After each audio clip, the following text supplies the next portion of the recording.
earthworks of Northwest Florida. Thank you for keeping that dial at ESPN Northwest Florida. Rely on it. Hey folks, Chris Kramer with Bill Kramer GM. And the best place to listen to the Inside Drive with Ryan Mulvey is inside a brand new vehicle from Bill Kramer GM. And I want you to know we've got 10 times the amount of inventory on the ground as we did this time last year, and darn near all of them are discounted. So shop us online at BillKramerGM.com or visit us the corner of Frankfurt and 23rd. We'll make it easy and take great care of you. PCB Hobby, the beach's premier hobby store for sports cards, comics, coins, and trading card games. PCB Hobby carries the largest selection of boxes and packs from the latest releases of brands like Topps, Panini, Leaf, and more. Looking for a specific player or team? PCB Hobby has a wide assortment of raw and graded cards. They carry parallel rookie, game used, and autographed cards in both modern and vintage. Have a collection you want to sell? We buy, sell, and trade. PCB Hobby on Back Beach Road, just east of Florida Linen. Call 850-320-8388. Calling all hospitality pros, ready to be your own boss? Then get the Crew app and get connected to flexible work in the industry you know and love. With Crew, you call the shots. Work where, when, and how you want, and get paid right after. Flexibility and fast cash, that's the Crew way. Crew lets you earn quick cash on your terms. All you need to bring is your awesome attitude. Take control of your economic destiny with Crew. That's CROUX.co. Crew, your new side hustle. Adopt US Kids presents What to Expect When You're Expecting. A teenager. Learning the lingo. Today I'm going to help parents translate teen slang. Now, when a teen says something is on fleek, it's exactly like saying, that's rad. It simply means that something is awesome or cool. Another one is totes. It's exactly like saying, totally, just shorter. As in, I totes love going to the mall with Becca. Another word you might hear is jelly. Jelly is a shorter, better way to say jealous. As in, Chloe, I am like so jelly of your unicorn phone case. You don't have to speak teen to be a perfect parent. Thousands of teens in foster care will think you're, rad, just the same. To learn more, visit adoptuskids.org. A public service announcement brought to you by the U.S. Department of Health and Human Services, Adopt U.S. Kids, and the Ad Council. Are you a veteran who served offshore of the Republic of Vietnam between 1962 and 1975? Blue Water Navy veterans and their family members may now qualify for compensation and survivor benefits for health conditions linked to herbicide exposure such as Agent Orange. To learn more, call 1-800-749-8387 or go to va.gov and search Blue Water Navy. Brought to you by the U.S. Department of Veterans Affairs. WPLQ Port St. Joe, WGSX Lumen. Powered by Panama City Toyota. ESPN Northwest Florida. Get ready. Let's play the game. Sports Talk Radio will never be the same. I just don't think that anybody's going to succeed in that system. It's a bad organization. It's just a bad organization. The Afternoon Underdogs. Onion pickles, onions pickles. Live and local. Look, it's impressive. On ESPN Northwest Florida. And what is going on, Northwest Florida? You are now in the doghouse, riding along with the Afternoon Underdogs, and this is ESPN Northwest Florida, 104.3 right here in Panama City and 101.9 in Port St. Joe. I'm David Hayes, along with Caveman Rick and the Bone Crusher. Hopefully you guys are having an awesome Friday afternoon here in Panama City, or if you're listening in Port St. Joe, or if you're just along for the ride with us on Facebook, on YouTube, or on Twitter. You can also get the app and you can carry us with you wherever it is that you go. You just go to your Google Play Store or your Apple Store and you type in 104.3 ESPN Northwest Florida.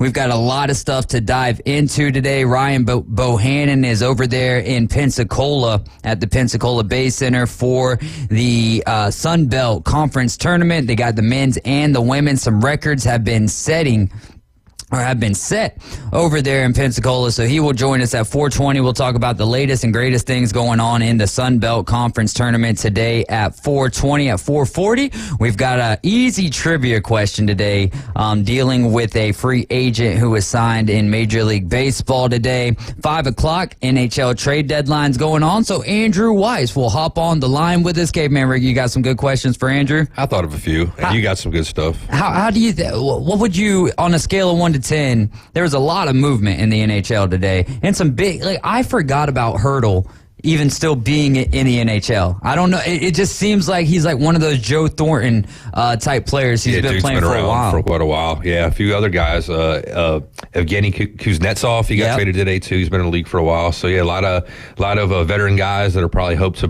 be brought in, help some youth out, and maybe help some teams get over the hump. And for our Tampa Bay Lightning fans, that's exact. I think we're on the same wavelength right here.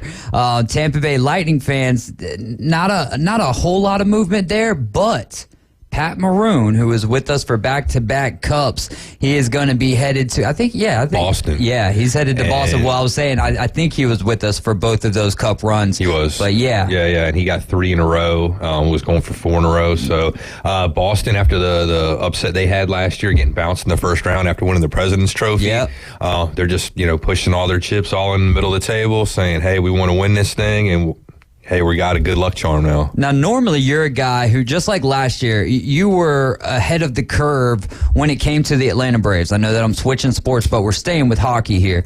But with the Atlanta Braves, you're like, man, there's a lot of times when you're setting all these records in the midst of the regular season, it's really hard to compound that and take that with you into the playoffs. Boston last year had that run and then a heartbreaking defeat in the first round to the Florida Panthers. I believe they did go 7 games. Didn't they jump? I think so. Didn't they jump out to like a 3-1 series lead or something? Yeah, it was pretty substantial to where they should have won the series. They were very impressive, and then it ends up just falling apart, crumbling apart.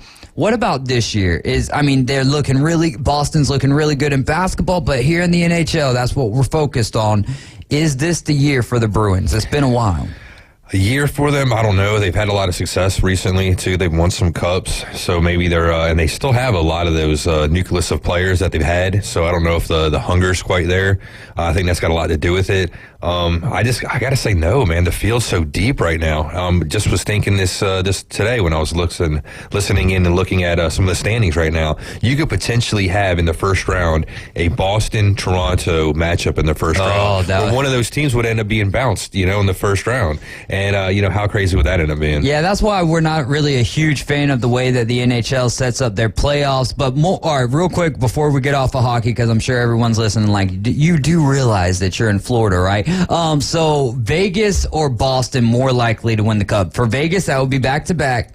For because Boston, of that, Boston. I would say Boston. It's tough to go back-to-back. It really is, and there's a little bit of an asterisk there when you look at the Tampa Bay Lightning's back-to-back, one of those happening in the COVID year, but still, it's still the NHL playoffs. It's still tough to do it anyway in the NHL. By the time you get to the playoffs, everybody's hurt, everybody's injured. It's a battle of attrition. Yep, no doubt about that. You guys can give us a call or text at 850-215-6290. Now, we were talking on the Inside Drive today before we dive into our local, and Ryan had mentioned that he would love to play fantasy baseball, and Pete, two of our listeners, Pete and Dave, ever since the live fantasy draft at Dave and Buster's that we have for fantasy football, yes, it was a great time. They've been asking for us to try to put together a league in fantasy baseball. I've mentioned it a couple of times on this show. We didn't get a lot of feedback, but now we're sitting at a point where it's me, it's Ryan, it's Pete, it's Dave, it's you, and then Chef Ross. So we're down to 4 spots. We've got 6 people lined up for fantasy baseball. If you would like to play fantasy baseball, I'm not guaranteeing that we're going to have a live draft or any of that. We'll come up with a draft date, but I know that we can find 4 people who want to play fantasy baseball. So if you'd like to play fantasy baseball with us, I haven't decided how we're going to do it. It's either going to be one of 2 options. It's going to be head-to-head each category, or it's going to be head-to-head points. So either way, it's going to be a head-to-head league. It's going to be free for you to play in. If you'd like to play, text us at 850-215-6290. If you leave it on the Facebook comments, it's going to get lost in the sauce. So you need to text it to 850-215-6290. Just express your interest in playing fantasy baseball, and I think that this will be fun. Wait, did I even mention Jay's name in there? Ryan, Jay, Pete, Dave, Caveman, Rick, and Chef Ross. So now, actually, we've only got 3 spots for fantasy baseball. And while you're doing that, after you text us, then go straight over to ESPNPC.com. And Caveman Rick, tell them about the, sorry about that. Good catch, though. ESPN's Big Bracket Challenge. Yeah, it's going to be free to play, the ultimate bracket buster. You can win cash and fun prizes. You'll see, go over to ESPNPC.com, click the Big Bracket Challenge.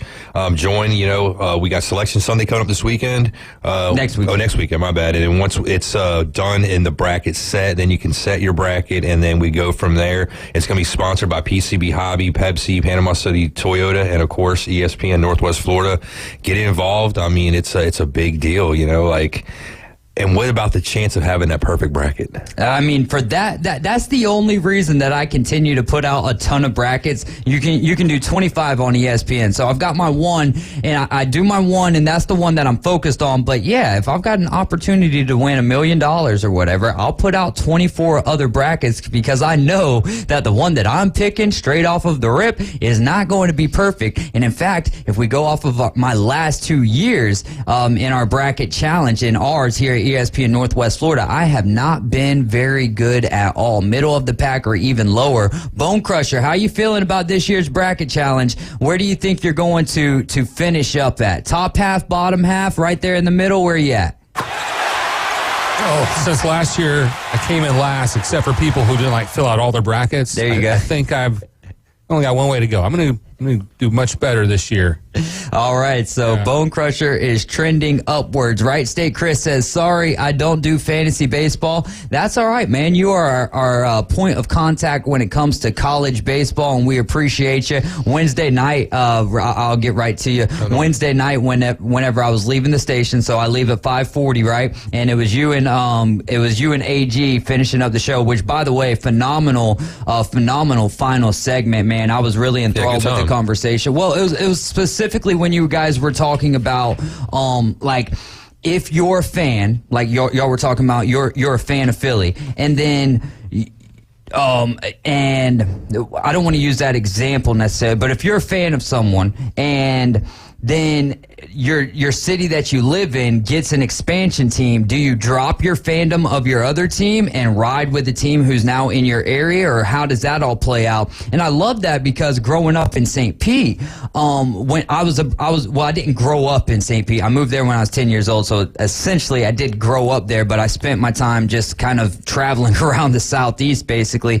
But I was a Braves fan through and through and through. But when we moved to St. Pete and were able to go to Rays games, it's not like I was a Rays fan over a Braves fan. I think that just even more so emboldened my love for baseball, and that's why you'll see me, right now I'm wearing a Rivals cap of the Florida Marlins, but I love baseball. But yeah, there was, even being there, even at the impressionable age of 10, I wasn't about to change my fandom over to the Rays, but it would be totally different if Panama City, let's not go with Major League Baseball, let's go with NBA basketball. If Panama City were to get an NBA franchise here, I don't know if I would choose the Panama City franchise over the Indiana Pacers, and I don't really have a true tie to the Indiana Pacers outside of being born in Indiana, and I only lived there for 9 months. Well, being the Rays fan that you are, you said living down there. Now, if it was a team that was the rival of the Braves, would you somewhat be a fan then still, or would you say no because, hey man,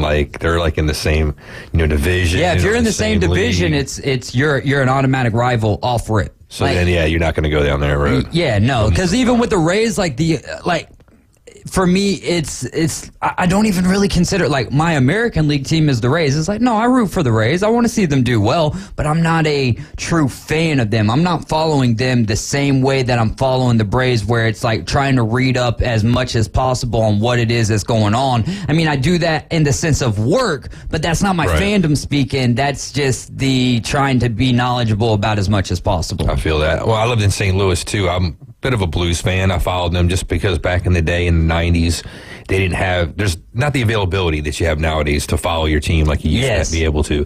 So that was what was on the local market, on the local TV, you know, night to night in the news. So, of course, you get to see and hear more about that than my team, Philadelphia Flyers. So I, you know, got drawn to the Blues a little bit. Nowadays, because of the way, you know, the world works, and it's, you know, I don't need to do that to get my fix.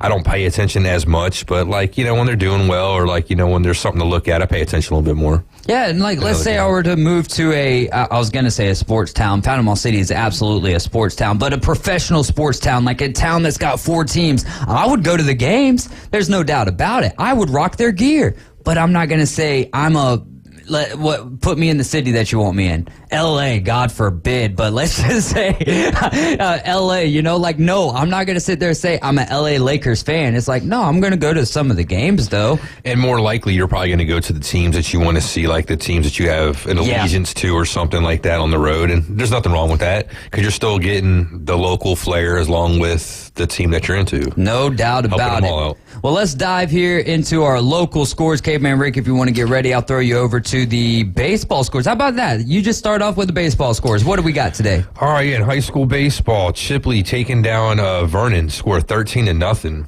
Arnold also shutting out Tate 3-0.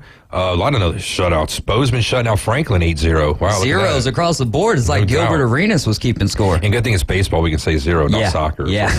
But anyway, all right, so Mariana beating North Bay Haven 13-3. A close one between Opelika and Mosley. Opelika's got 8. Mosley scored 7. That's a tough loss for Mosley, but at the end of the day, Opelika had I think a 12-3, 11-3 record going into that game. Yeah, it's a pretty decent community, too. I think decent size, so they probably got a lot of kids to draw from. Yeah. You know? So you got Niceville beating Fort Walton Beach 4-1. Weewa Hitchcock all over Malone 15-0. Sneeds all over Alpha 16-1. Cottondale taking down Godby 8-4. Despin beating Freeport 8-1. Another shutout got Ponce de Leon 13, Bethlehem 0, and another shutout with Walton beating West Florida 9-0. Now let's see how many we have in the world of softball. Mosley comes together and gets a win over Bozeman. They win 3-1. Chipley over Malone 16-2. Wakulla Christian takes down Bay. The score there was 12-4. Here's your shutout. South Walton over Paxton 10-0. Bluntstown over Cottondale 10-2. Liberty beats North Florida Christian 13-2. Freeport beats Walton 7-4. Vernon over Destin 14-0. Niceville takes down Crestview 3-0. Ponce de Leon over Poplar Springs 19-1. And then Franklin over Childs, all field goals there. The score 9-6. In JUCO baseball, it was Gulf Coast over Abraham Baldwin 4-1. Rojas getting the dub for Gulf Coast. He allowed 1 hit and 1 run over 2 innings, coming in as the reliever. Struck out none, but he did walk 1. Laredo started the game. He allowed 1 hit, 0 runs over 3 innings. Struck out 7, walked 3. Essery collected the save there. Then Prosek was 1 of 3, hit a 2-run shot in the bottom of the first, had 2 RBIs and 1 run, and Todd had 1 RBI and a run to go along with that. The Gulf Coast Lady Commodores, they are going to be the number 1 seed at the state tournament. We're going to be having Coach Rory Kuhn on the line with us today at 5:40 to wrap up our show for the week. They'll be taking on the 8 seed Santa Fe March 14th. That's next Thursday at 6 p.m. That'll all be held at Northwest Florida State. We've got some all Panhandle Conference first and second teamers here, so congratulations to Ozzy Mamadou, Alicia Murray, Aaliyah Bartholomew, and Ariel Stevens. On all of those are all Panhandle Conference first team honors. Ozzy Mamadou averaged 17.5 points, 12.1 rebounds per game during regular season play. Murray averaging 13.3 points and 4.1 rebounds per game. Bartholomew averaged 15.1 points, 5.8 rebounds, and 5.9 assists to go along with all of that. And then Stevens averaging 8.8 points, 6.9 rebounds per game. And then also Diaz dos Santos, she got second team honors for the All-Panhandle Conference team. She averaged 10.8 points and 3.3 assists per game. Cannot wait for that tournament over there, and it's going to be exciting talking to Coach Rory Kuhn later on this afternoon. Coach Rory Kuhn also earned Panhandle Coach of the Year. Some big accolades. That is some huge accolades. I mean, you've got 4 players on the first team for All Panhandle Conference. You basically put together the starting roster over there. Now, Izzy or Ozzy Mamadou, I think they call her Izzy. She injured her knee. So she won't be playing in the tournament. She injured her knee about halfway through conference play. And in the game where they only had 3 players and took the team to overtime and almost got the win there. So, man, imagine if they had her, they would have ran away with the conference. They ended up winning the conference via a share with Northwest Florida State. Gulf Coast is, I believe they're back to the number 1 overall seed in the NJCAA.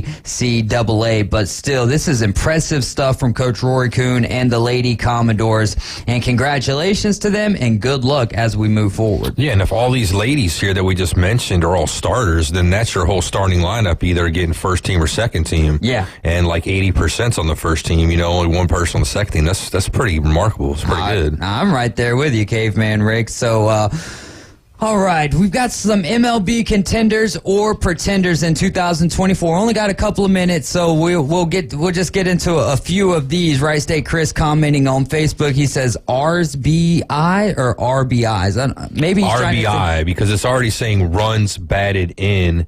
Is that what he's going for? I'm not entirely sure. I'm not entirely sure what you mean there. They'll say RBIs, and it's like you're already saying plural because it's saying runs batted in built into it. But when you have the people giving stats out, and it's kind of being redundant. Very intellectual of you, Caveman. I'm assuming that's what he's going for. You got to be right, because once you said it like that, that's when my brain started clicking on that. I like RBIs. And in fact, if we could just get rid of all the confusion and just call them ribbies. Yeah. We'll just call them ribbies from here on out, Wright State Chris. If that'll make you happy, that'll make me happy. And busting out the red pen on the computer. Yeah, there you go. MLB contender or pretender in 2024.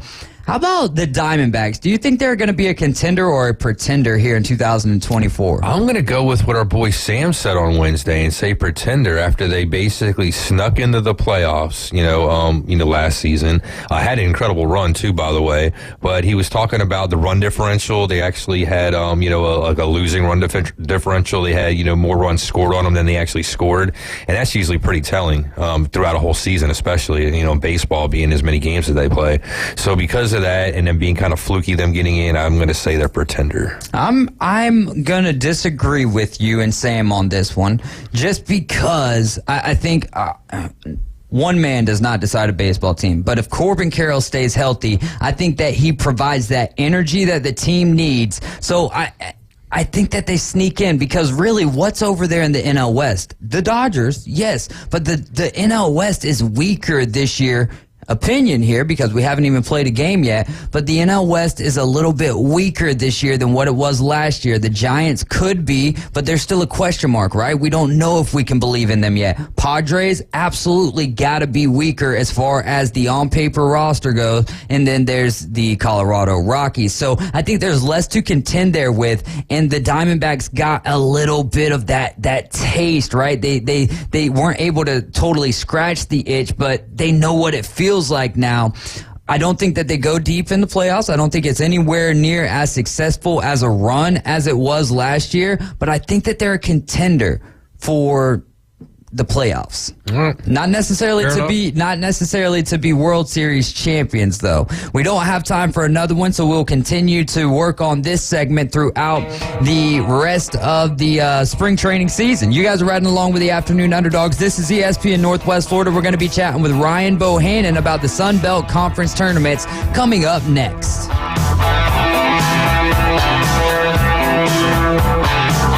ESPN Northwest Florida presents Wrestling Against Cancer. number 9. Saturday, April 27th at Bayhaven Charter Academy. In the main event, it's a tag team showdown with Exodus versus Mike Steele and Mr. 850. Plus exciting women's wrestling. Tickets still just $12. Ages 6 to 17, only $8. 5 and under, free. More information, espnpc.com. Good afternoon. This is Joanna on ESPN Northwest Florida with your weather forecast on this Friday.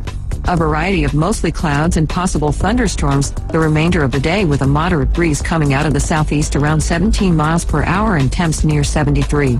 We will have a likelihood of thunderstorms and very light showers tonight and be quite warm at 68. This forecast is brought to you by Earthworks of Northwest Florida. Thank you for keeping that dial at ESPN Northwest Florida. Rely on it. Take your next adventure in an award-winning Kia from Bill Bird Kia. We invite you to stop by Bill Bird Kia today and test drive a new 2024 Kia. You'll see why everyone is talking about Kia. The 2024 Kia will give you the perfect balance of comfort, safety, and technology. The SUV family has movement that inspires. Drive away today in a new 2024 Kia Soul, Seltos, Sportage, Sorento, or Telluride. Fuel the thrill and command the road in a luxury sedan from Bill Bird Kia. Drive away today in a new 2024 Kia K5. Performance, power, and design built just for you. Discover the new Kia at Bill Bird Kia. Bill Bird Kia, the original home of the 20-year, 200,000-mile warranty. Stop by 2435 East 15th Street, Panama City, or anytime at BillBirdKiaPanamaCity.com. We'll treat you just like family and give you the peace of mind you can trust. Your local community dealer is Bill Bird Kia. The 20-year, 200,000-mile warranty is a Bill Bird Kia warranty. He likes to lift weights in a parking lot and eat Weight Gainer 3000. I'm really starting to feel out nasty. David Hayes is part of the Afternoon Underdogs on ESPN Northwest Florida. And we are back. This is ESPN Northwest Florida, 104.3 here in Panama City and 101.9 in Port St. Joe. And we are the Afternoon Underdogs. I'm David Hayes along with Caveman Rick and the Bone Crusher. Want to remind you guys about the race to Talladega. We're going to be presenting that. You can win 2 passes to the Geico 500. That'll be Sunday, April 21st. But we'll be starting this race March 25th, so get prepared. That's 17 days away. You got to listen to the Coach Hale Show mornings at 7:15 and 8:15 in the morning. They're going to give you a code word of the day. When you hear it, text the code word and your name to 850-215-6290. Then listen in at 12:15 on the Inside Drive and 5:15 with the Afternoon Underdogs. If they announce your name, race to the phones and call 850-215-6290. How long it takes you to call back will be your qualifying time. The fastest qualifying time each week wins the race to Talladega. Contesting runs 3 weeks. That'll be from March 25th to April 12th. Bone Crusher, you want to go ahead and go to line 2 before we dive on with Ryan real quick? Jeff, you're riding with the Afternoon Underdogs. What's going on? Oh, not much. The Sun Belt tournament, you can get tickets for $23 for 2 games for tomorrow over in Pensacola. Awesome, man. You said $23? $23, the cheapest tickets you can get. And it covers 2 games. I mean, how are you going to beat that? The SEC tournament, the cheapest ticket I saw was $436 for a game. For 1 game. Golly. Hey, Jeff, we're actually going to be talking a little bit more about the Sun Belt Conference with Ryan Bohannon. If you want to call us back around 4:40, that would be awesome, and we can chat a little bit more with you. Yeah, sure. Absolutely. Thanks so much for the call, Jeff. All right. Yeah. Speaking of, once he started talking Sunbelt, I'm like, well, what better way to start this segment? So we've got $23, y'all. $23 to get over there to Pensacola and check out some great basketball and might even see yourself on TV on ESPN Plus. But we're going to bring on now Ryan Bohannon. He's covering the Sunbelt tournaments for ESPN Northwest Florida. Hey, Ryan, how's it going today? What's going on, guys? Not a whole lot, man. Enjoying some beautiful weather. It's a little bit cooler over here. Some clouds, but we need rain every now and again. How's the weather over there in Pensacola?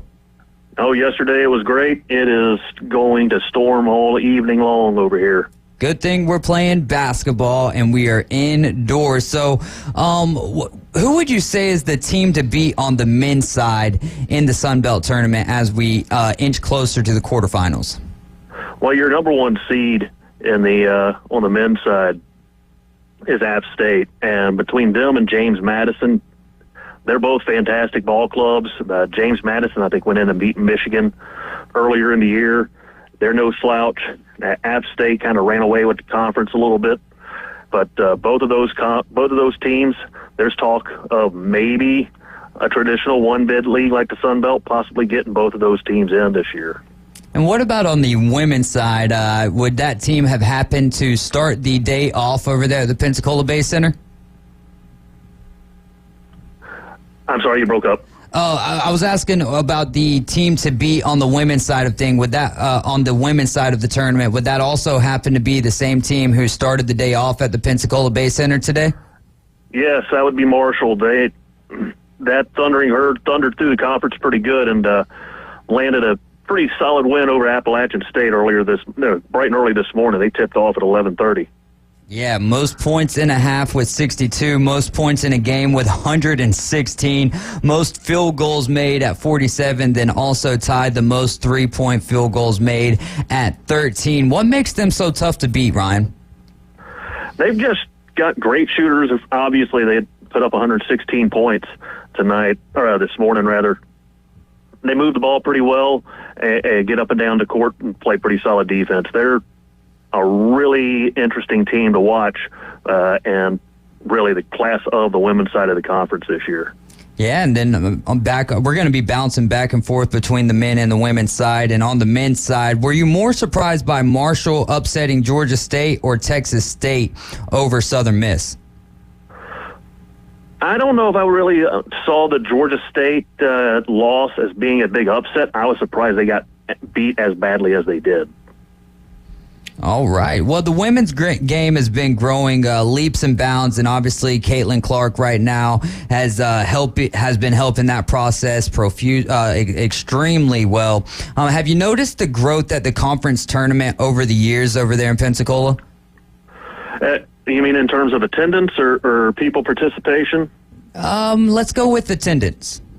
Yeah, there's getting more and more. The men's side is still more healthily attended, but yeah, there's getting more and more. Of course, the first year in Pensacola was the year after COVID, so there was hardly anybody in attendance for anything. But there's getting more and more. I think the Caitlin Clark story and certainly the better or more coverage on ESPN has helped grow the game all together, and Fox Sports in there making Sundays really a big day for women's sports. Yeah, that is great stuff. On the men's side, what upset in the quarterfinals do you think would be the most likely to happen? Would it be App State versus Georgia Southern, Ark State versus Louisiana, Troy versus Texas State, or JMU versus Marshall? Well, full disclosure, I'm a Troy alum, so it's hard for me to kind of go this way, but Troy and that Texas State split the season series in a couple of pretty good, healthy, and physical contests. I really see, in terms of those being the upset, that's where it could happen. All right, and we'll ask the same question. You got something, Kevin? No. Same question for the women's side. How about Marshall? They'll be taking on the winner of Old Dominion, ULM, Louisiana Monroe. That game might be over by now. Just ended. Just ended? Who got the W there? Old Dominion wins by 3, 67-64. Oh, man, that is a good game. So Marshall is going to be taking on Old Dominion. So would you be more surprised by that or by Troy or Louisiana? If Louisiana beat Troy, I'd be really surprised by that. Louisiana Lafayette, nothing. They're a pretty solid ball club, but if they beat this Troy women's team, who has been up and down all year, they have struggled with some consistency. I would be really surprised if that happened. Which team on the men's side of things do you think has the capabilities of not just winning the Sun Belt Conference, but maybe making some sort of a run, maybe to the Sweet 16 in the tournament? Which team in the Sun Belt matches up the best with some of the bluer bloods of college basketball? I really have to go back to Appalachian State or James Madison. James Madison's already gone in and beat a Big Ten team, so they've shown they can do it. Kind of fell back a little bit once they got into conference play, but really, I'd stick with James Madison on that. If they were to get in the tournament, they might be able to make a pretty decent run. And give me some players to watch on the men's side as we inch closer to the finals that'll be happening Monday. Who are some players? Actually, let's go with this. Who are some players that have stood out to you since you've been there watching this tournament? Well, they really haven't seen a whole lot of these teams because the top four got double byes. But in terms of the guys who have played so far, you have a couple of dudes from Georgia State, or Georgia Southern rather, that really put up some decent points. Avante Parker, 25 for Georgia Southern, had a really fantastic had 12 rebounds just the other night in their first game. And then I can't remember the guy's name. Aaron Banks. He had a really good night there as a guard for Georgia Southern in terms of games I've actually seen in person. There you go. And then we'll wrap up this conversation with your Troy Trojans in football. With Troy, how do you feel about Jared Parker being the head coach there? What's your expectations for him in year one? Maintain the ship. We have won back-to-back conference championships, and really that the standard has been reset with John Sumrall coming back and making Troy the pinnacle of the Sun Belt Conference, and just maintain that, keep it going forward. Always something better. Now we played a Power 5 conference team in a bowl game, and now we got to beat a Power 5 conference in a bowl game. There you go. And what do you have a game that you have scheduled that you have circled on their schedule next year? The Memphis game is really intriguing. The second game of the season, we go to Memphis, play up there, and the week after that go to Iowa. But that Memphis game is really intriguing. I think that's be a real good barometer to see where we are as a football team against a group of 5 team. Absolutely. It looks like a great schedule, and then you've got homecoming with Coastal Carolina early in November. But Ryan, thank you so much for giving us some of your time this afternoon. I know y'all got another game starting up soon, so we'll let you get to it. Thanks again, though, for giving us some of your time. You bet. Hey, real quick. Yeah. Tomorrow night session is military night. Military, active, or veteran, $5 tickets.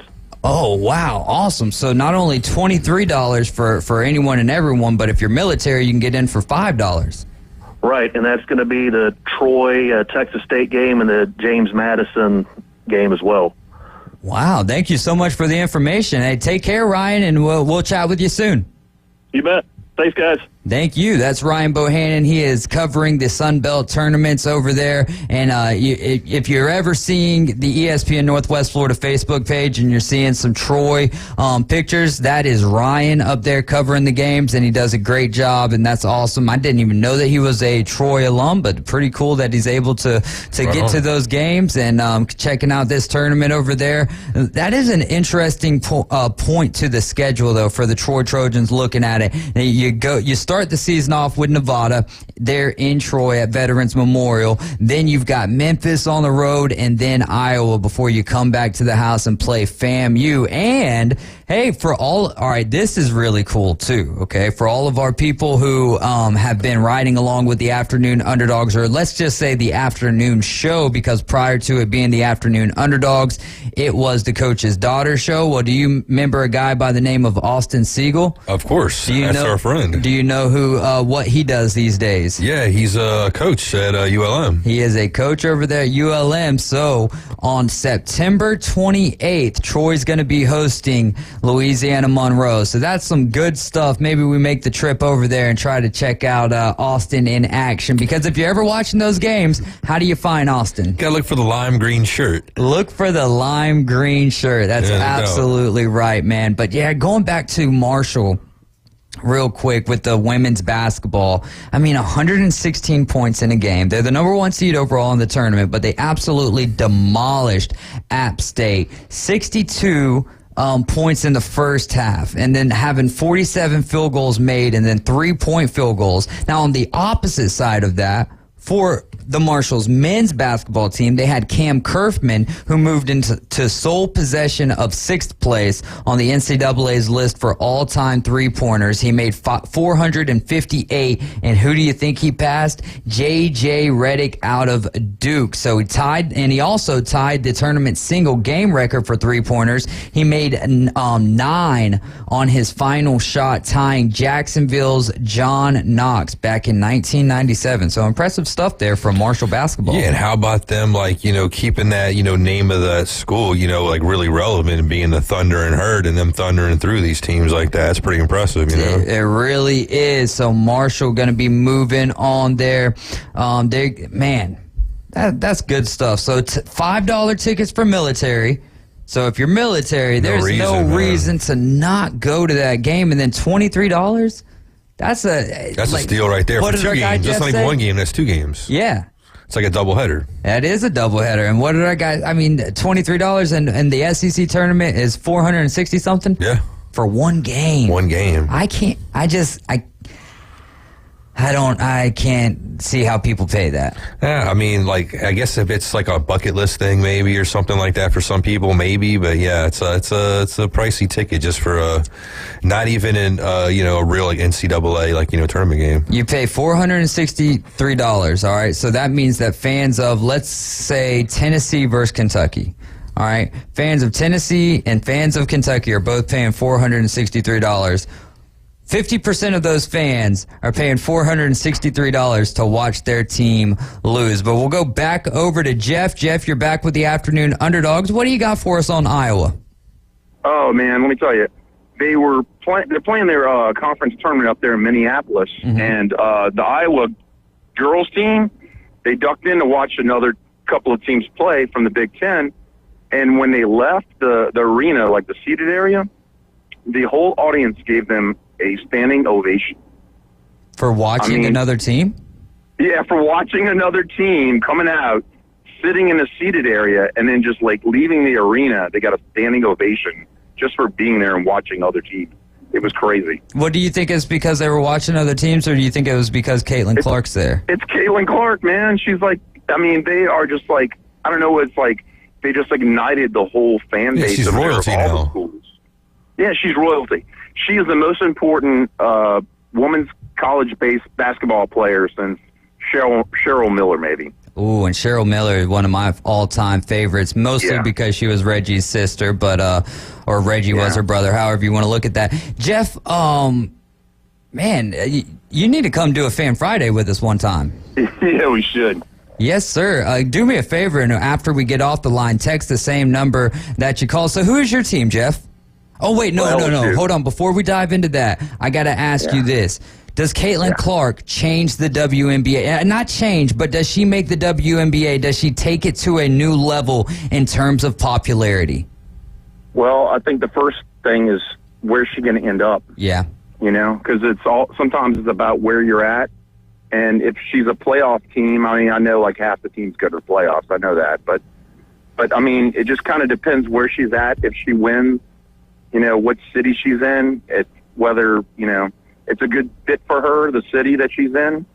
So it's kind of it hinges on where she goes, really. I'm right there with you. And doesn't the Fever have the number 1 pick, Indiana? So that makes she be staying at home pretty much. Staying right there in the Midwest, and I believe that her boyfriend is from Indiana as well. So and maybe she can turn that franchise into something popular. But I agree with you, Jeff. It is going to depend on where she ends up landing. But it would be nice to see.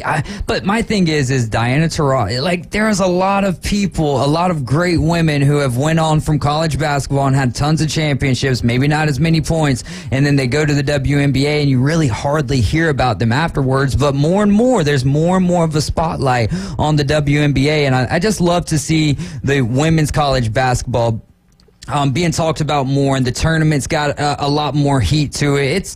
It's one of my favorite parts about it is that it's the brand of basketball. When you watch the NBA and when you watch college basketball, even these days, it's it doesn't resemble the same basketball I grew up kind of watching for the most part. And it's because the guys are so athletic for the most part, too.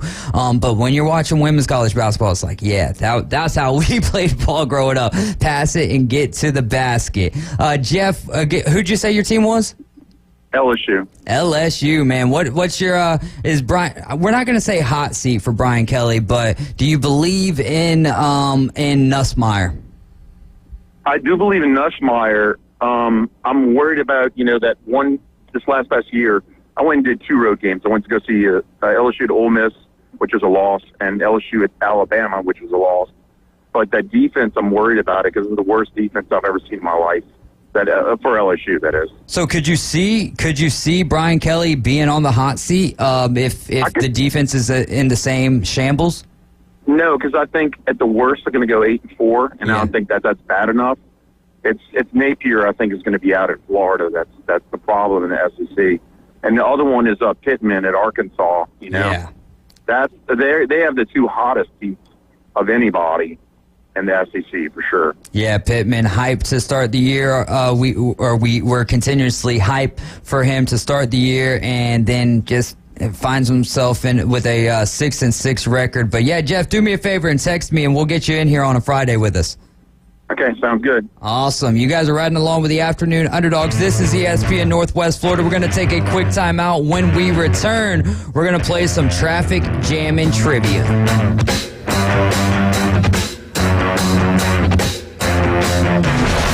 ESPN Northwest Florida has your chance to win a pair of tickets to the Geico 500. Starting Monday, March 25th, join Coach Hale mornings at 7:15 and 8:15 to enter. Race to Talladega. Then at 12:15 and 5:15, listen for your name called. If we announce your name, race to the phones. How long it takes you to call 850-215-6290 is your qualifying time. The fastest qualifying times win a pair of tickets to Talladega, right here from ESPN Northwest Florida. Good afternoon. This is Joanna on ESPN Northwest Florida with your weather forecast on this Friday. A variety of mostly clouds and possible thunderstorms the remainder of the day, with a moderate breeze coming out of the southeast around 17 miles per hour and temps near 73. We will have a likelihood of thunderstorms and very light showers tonight and be quite warm at 68. This forecast is brought to you by Earthworks of Northwest Florida. Thank you for keeping that dial at ESPN Northwest Florida. Rely on it. Hi folks, it's Tracy with Tracy's Fine Jewelry and Coin and Bullion Reserves. Did you know that we do more than just sell some of the finest jewelry in town? We can engrave on your wedding band, locket, Yeti cup, or almost anything. Need your watch battery changed? We can do that too. Our expert will even evaluate your coin collection. And of course, we always pay top dollar for your old gold and silver jewelry. See, there's a lot more to Tracy's Fine Jewelry than a lot of pretty sparkly things. Come and see us today at Tracy's Fine Jewelry. Buffalo Rock is now hiring Class A CDL delivery merchandisers. A $1,250 hiring incentive. $1,000 Class A CDL incentive. Come join their team. Why join the Buffalo Rock team? You're paid weekly. 401k retirement plan with match. Awesome insurance benefits are available. Also, 40 hours paid vacation after 180 days. To apply, go to buffalorock.com/careers. Now back to the Afternoon Underdogs. This 53-man roster is stupid. Where it's halftime all the time. Raise the rosters, you cheapskate owners, and get that done now. The Afternoon Underdogs. $5 a pop. It's cheaper than Uber. You can send that to my Venmo. ESPN Northwest Florida. And we are back. You are in the doghouse riding along with the Afternoon Underdogs. I knew that voice sounded familiar when we were chatting with Jeff. He's called before, and I remember saying the same exact thing to him. Like, man, we got to get you on. And the one time we had a little miscommunication the last time, I believe that we were trying to get him on for a Fan Friday, but he's a big LSU fan, a Dolphins fan, New Orleans Saints, and Florida Gators as well. So does a lot of fishing too, I believe. Does he? Does some small chartering, I believe, as well. If I'm not mistaken, yeah. Cool, man. Well, yeah. So what are you feeling about the fishing for this weekend? this weekend. It's probably not going to be that great. You know, with the weather is supposed to be being pretty crappy tomorrow. So you would not recommend me to go out to the state park with my buddies, even if it's pouring rain? I mean, if it's pouring rain, it's fine. But, you know, it's supposed to be, like, pretty bad, like, you know, wind and possibly lightning. So I think I'd stay away from that. But, like, man, if it's just a little drizzly, kind of just one of those kind of, like, rainy kind of days, like, I mean, just throw on the right kind of gear. Just go out there and have a good time. I mean, like... Less is more when it's raining.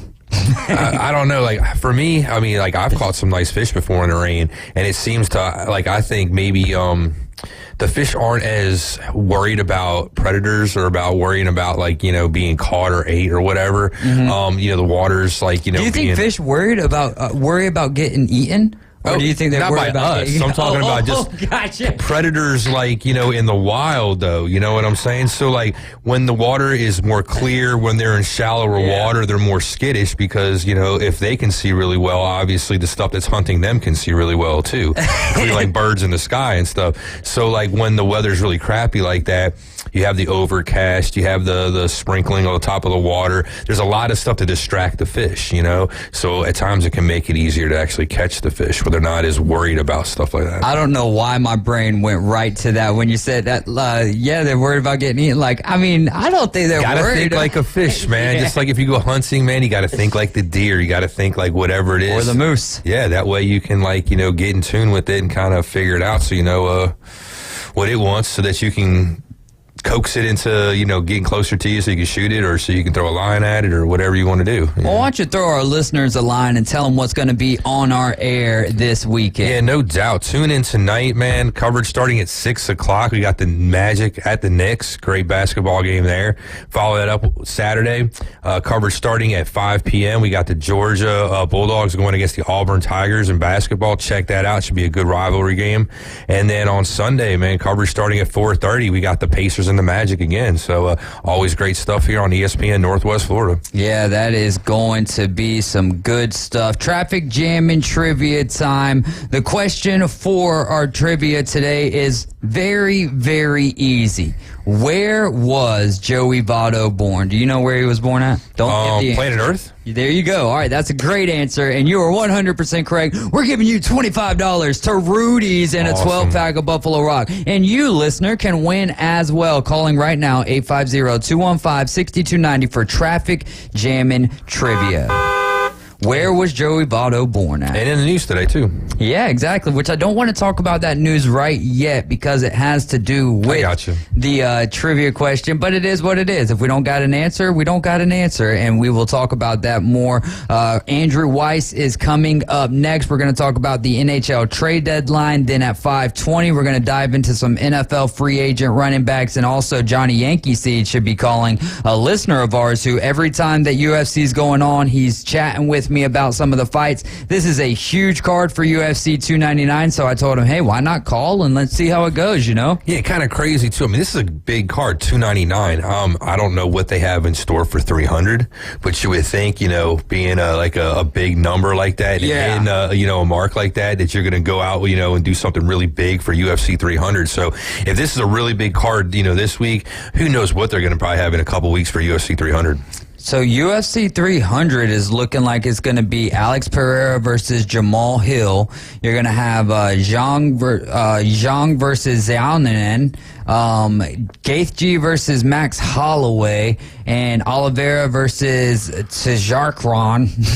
So basically, looking at their records, it doesn't sound as great, but again, you know, some of the names in 299 are a little bit bigger, but we're going to go over to Carl, who is here in Panama City. Carl, what's going on? Not much. You playing some trivia with us? Gonna try. All right. Where do you think Joey Votto was born? Canada. Do you have a, what do they call him over there? Providence. Do you know what Providence he was born in? Province. Yeah, I'm talking about Providence is in Rhode Island. Yeah. There you go. That I don't know right off. Well, we're going to give it to you anyways. Canada counts for me, and it happens to be, which I guess that this would actually be, I guess the province would be Ontario, and the city would be Toronto. So, Carl, we're going to be hooking you up with $25 to Rudy's gift card and a 12-pack of Buffalo Rock. What are you looking forward to this weekend in sports? Oh, let's see. I really haven't thought about it too much, even though I am off this weekend. I guess sitting down and watching a couple of the basketball games and the NBA games this weekend. There you go. Who's your NBA team, Carl? Oh, NBA team is the Atlanta Hawks. They're not doing too good this year. Yeah. But, Celtics, Magic sometimes, since we're in Florida. There you go. Well, you can hear the Magic tonight, right after the Afternoon Underdogs. Carl, thanks so much for the call, and hang on the line, and Bone Crusher is going to get some info from you, all right? Okay, sure. All right. You guys are riding with the Afternoon Underdogs, and this is ESPN Northwest Florida. We'll get over to the other phone line in a second. We'll give Bone Crusher. Oh, we're going to go ahead. We've got Michigan Eddie. What's going on, Michigan Eddie? Well, I was going to call in and answer the trivia, but what's the police called in Ontario, eh? What's the provincial police called? The Royal Canadian Mounties? Mountie Police? Well, you have the Mounties, that's true. But you also, remember the song OPP, You Know Me? Ontario Provincial Police, the OPP. Oh, there you go. Well, we just failed trivia. No Rudies for me this week. So, anyway, so I was going to, if I won, I was going to come on and sing, Oh, Canada, the national anthem. The upperclassmen, when I was a cadet at the Air Force Academy, used to make me stand up on a chair in Mitchell Hall, our chow hall, and sing Oh, Canada for a soccer tradition thing, whatever. So I know that song, that national anthem, pretty good. What's your favorite? What's your second favorite national anthem? Second favorite? Yeah, because, obviously we can't say. Do you like that one more than the national anthem? I don't think anyone would. I love our national anthem, except I wish other people would respect it and love it just the same. If that makes sense, considering us veterans, that some of us made the ultimate sacrifice for that, and all that. I think it's kind of lost its luster due to all the politics and crap going on right now. But it's a beautiful song, and it means a lot. It is a beautiful song, and we appreciate what you have sacrificed and what many others have sacrificed for the freedoms that we do have. We appreciate that. So, Michigan Eddie, you know about OPP, the Ontario Provincial Police, because have you had any personal run-ins with them when you were across the border in the Great White North when you were younger?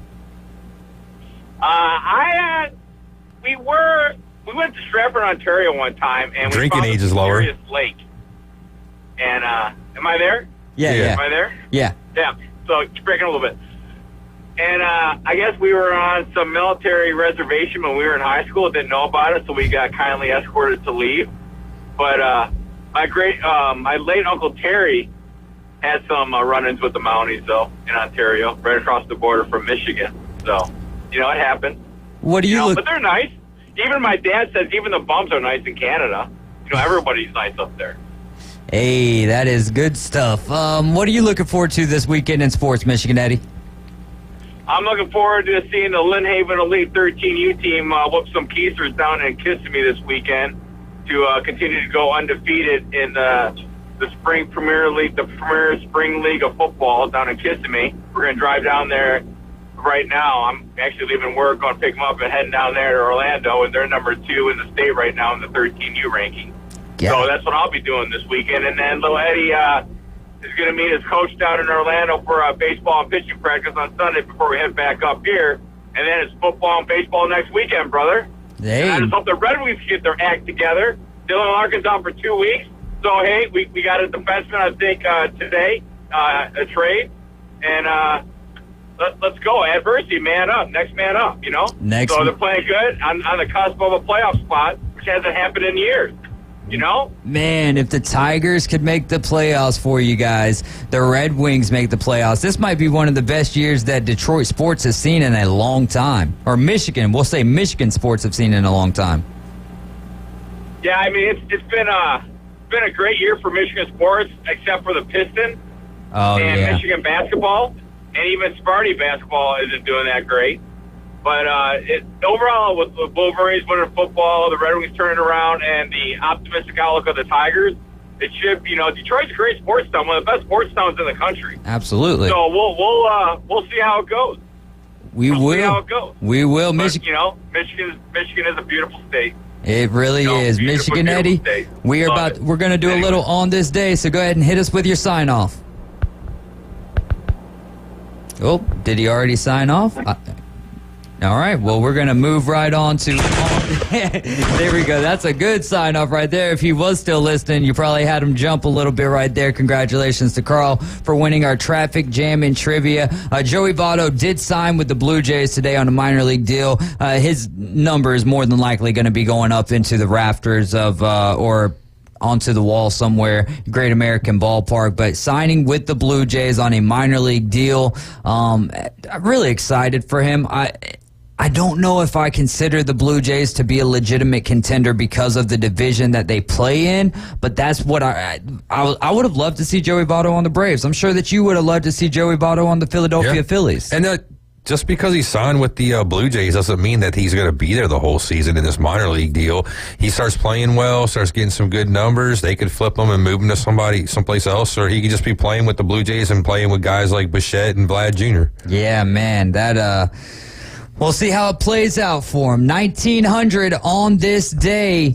The National League decides to go with 8 teams. They exclude Baltimore, Cleveland, Louisville, and Washington. And in 1953, the Boston Braves moved to Milwaukee. What do you got for 1936? Yeah, in 1936, the first stock car race was held in Daytona Beach, Florida. And it was actually on the beach, man. Yeah, man.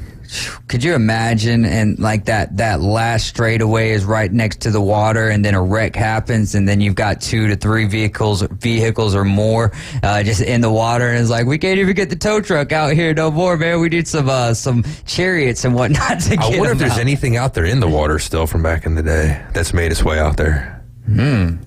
I guess we'll have to get our metal detectors and go out there and check it out. Florida men looking for old NASCAR cars. 1941, the first baseball player drafted into World War II. That was Hugh McCauley from the Philadelphia Phillies. Yeah, no doubt. It's pretty cool, man. Kind of stinks, though, getting drafted. You're playing baseball one day, and then next thing you know, you're getting shot or shipped off to World War II to the theaters over there and probably getting shot and killed or something. Yeah.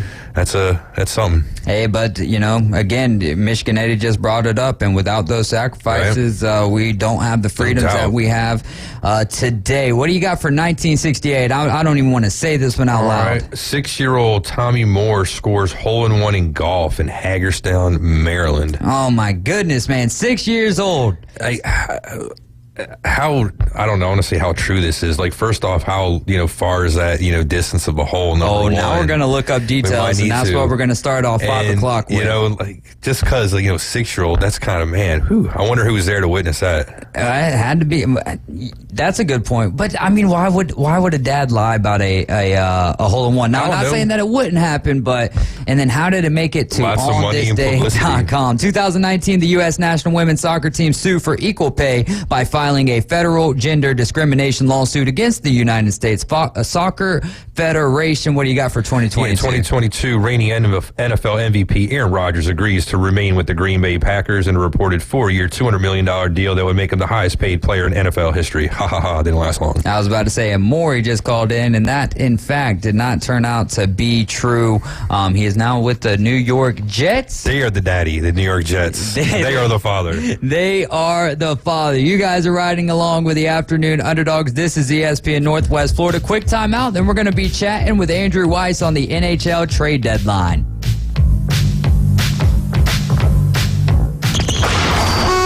ESPN Northwest Florida, the Paul Feinbaum Show. Jeff Rancour. I have 4 kids now, Paul, so I'm getting into the world of sports and youth sports and really seeing, in all intents and purposes, how bad it is. Look, I'm as competitive as anybody, but, we want to give parents and coaches and athletes the best advice to have a great experience. Paul Feinbaum, weeknights, 6 to 10 on ESPN Northwest Florida. This is Joanna with ESPN Northwest Florida with your Friday's weather. Tonight there will be a moderate breeze out of the south, very light showers and a possibility of thunderstorms and 68. Light rain and a likelihood of thunderstorms tomorrow morning about the same at 72. In the afternoon and evening, possible thunderstorms and cloudy and a high of 73. Slightly colder at 66 Sunday and we'll have some sun. This forecast is brought to you by Ellis Agency Insurance. Thank you for keeping that dial on ESPN Northwest Florida. Rely on it. Take your next adventure in an award-winning Kia from Bill Bird Kia. We invite you to stop by Bill Bird Kia today and test drive a new 2024 Kia. You'll see why everyone is talking about Kia. The 2024 Kia will give you the perfect balance of comfort, safety, and technology. The SUV family has movement that inspires. Drive away today in a new 2024 Kia Soul, Seltos, Sportage, Sorento, or Telluride. Fuel the thrill and command the road in a luxury sedan from Bill Bird Kia. Drive away today in a new 2024 Kia K5. Performance, power, and design built just for you. Discover the new Kia at Bill Bird Kia. Bill Bird Kia, the original home of the 20-year, 200,000-mile warranty. Stop by 2435 East 15th Street, Panama City, or anytime at BillBirdKiaPanamaCity.com. We'll treat you just like family and give you the peace of mind you can trust. Your local community dealer is Bill Bird Kia. The 20-year, 200,000-mile warranty is a Bill Bird Kia warranty. WPLQ Port St. Joe, WGSX Lynnhaven. Powered by Panama City Toyota. ESPN Northwest Florida. ESPN Northwest Florida. He entered a kids' 1 mile fun run and came in 9th. David Hayes is part of the Afternoon Underdogs. Weekdays 4 to 6 on ESPN Northwest Florida and the ESPN Northwest Florida app. Welcome back into hour number 2, but I have been training and I will win that race the next time that I involve myself there. You guys are listening to ESPN Northwest Florida. We're the Afternoon Underdogs. I'm David Hayes along with Caveman Rick and the Bone Crusher. We're going to be chatting some NHL with Andrew Weiss, and it is the trade deadline. Andrew, what did you think of the Lightning's trade deadline?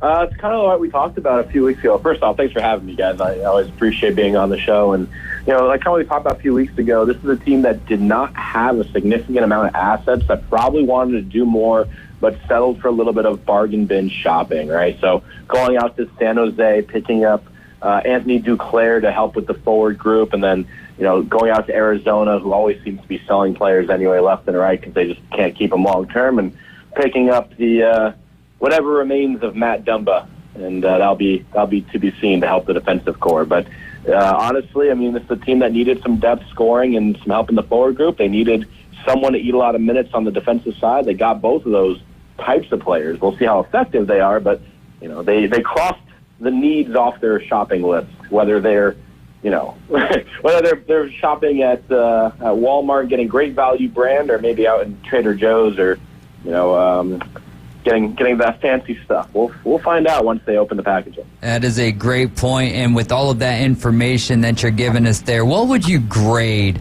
the Lightning's trade deadline from A to F? A being the best and F being the worst. I was going to give it an F for the best. Come on, David. They're fantastic, of course. No, honestly, considering what they had to work with, I'll give it a B. I know as fans, we're accustomed to not just wanting the big names that we recognize. We know they're stars. We know they're going to make a difference, all these things, but also the names that get floated around a ton. And you saw names like Noah Hannafin from Calgary. He was the biggest name on the board. And I know a lot of Lightning fans are like, oh, he's the best defenseman available. We need defense. Let's get him. It's not always that easy. And it doesn't always mean that there's a fit. And I don't say this to say that the Lightning, just because it's the Lightning, that their trades are going to be the best and this is going to work out perfectly and so on and so forth. But I very, very vividly remember after the trade deadline and the week leading up to the trade deadline back in 2020, the Lightning had acquired Barclay Goodrow, gave up a first-round pick for him. They picked up Blake Coleman, gave up a first-round pick for him. And Coleman was on the board for a few different teams, but Goodrow was out of left field. Teams, no one had any idea this was coming. And when they made those trades, fans went ballistic. This was 2 first-round picks for, a guy that, we've seen on trade boards, and this random other guy that we've never heard of. That's ridiculous. So expensive. If you ask any Lightning fan now if it was worth it, they're going to tell you yes. It's not always about being the biggest name on the market when it comes to shopping. It's about the right name who fits in and gets the job done that you need them to. The Lightning ended up getting David Savard the next year. They gave up a lot for him. And to be honest, he didn't do a whole lot. They didn't need him to do a whole lot. But they won the cup. So it doesn't really matter at the end of the day. But with that in mind, the Tanner Jeannot trade last year, I'm never going to place this on Tanner Jeannot. It's not his fault what, it's given up to acquire him. He doesn't control that. He just controls that he can play, he can make an impact, etc.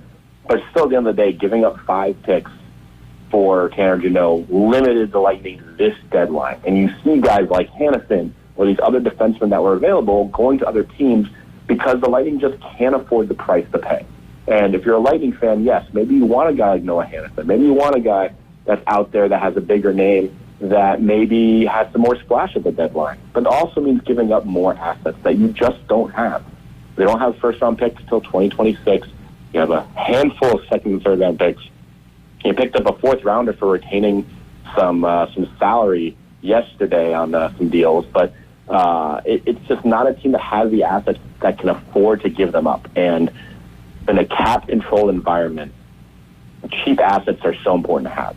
And this team for so long has been hunting for cheap assets at the deadline, like Brandon Hagel 2 years ago. Like, this is a team that was looking for that. I guarantee they're looking for the same thing this year, a random player that maybe you haven't heard of, that's cap-controlled and would end up making a good difference long-term for this team, and they just don't have the picks or prospects to make that trade anymore. So, next year, potentially, that could be different. Maybe they have some more assets to work with. Maybe they do a little bit more digging, move some guys around, whatever. But all in all, I'd give it a B for what they had to work with and who they got. We'll see, but I like Duclair. He's fast. He's a great scorer. He's come on really strong for a Sharks team that can't really put pucks in net the last few weeks here. And he was a huge part of the Florida Panthers' run to the Cup final last year. Dumba was better a few years ago. He was not very good this season for Arizona. But in fairness, not a lot of guys were.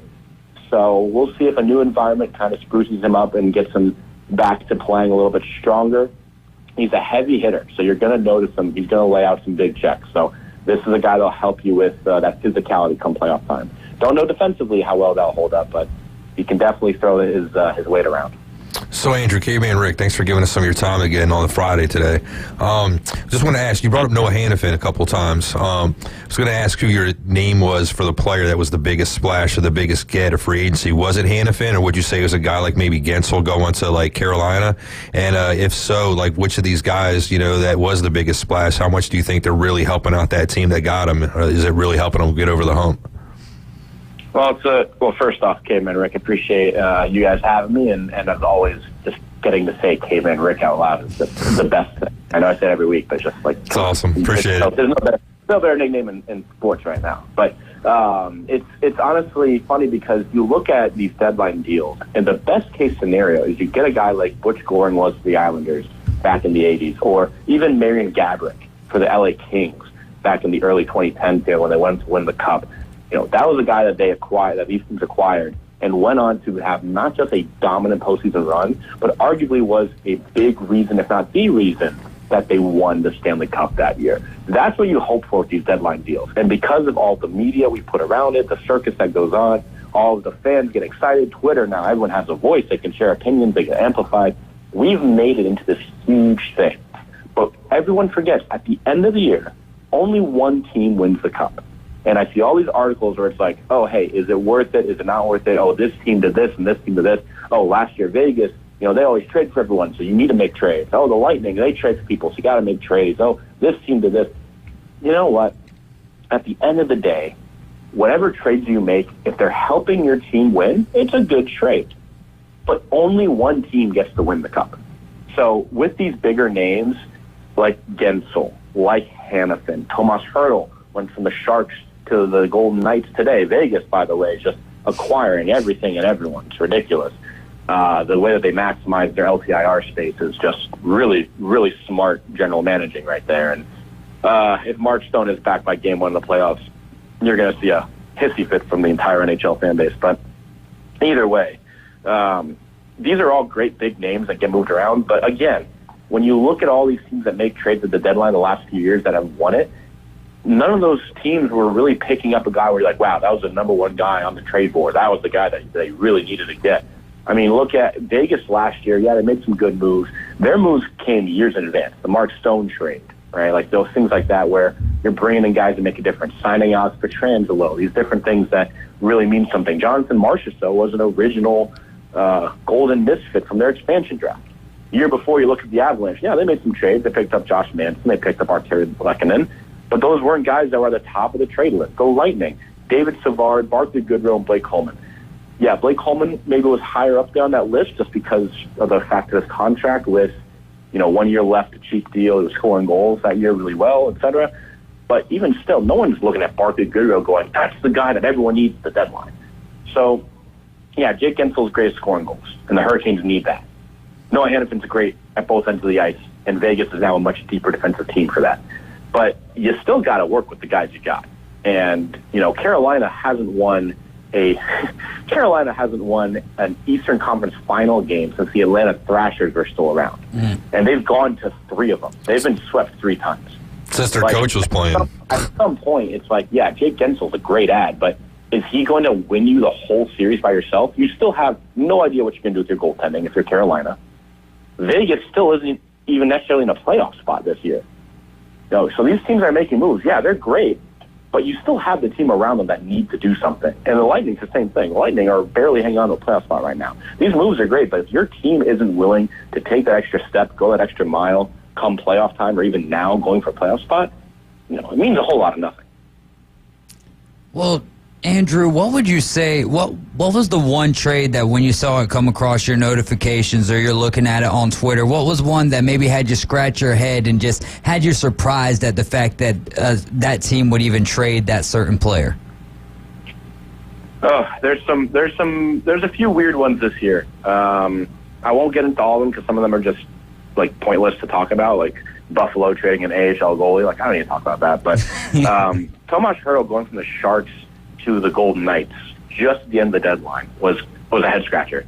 And I can understand where the Sharks are coming from on the deal. He's signed long term. This is a team that's at the bottom of the standings. They're not going to contend for a while. But by the time they're a Stanley Cup contender, it'll be at the very end of his contract, if that, and that's when he's going to be at his lowest value at his oldest age. I get that.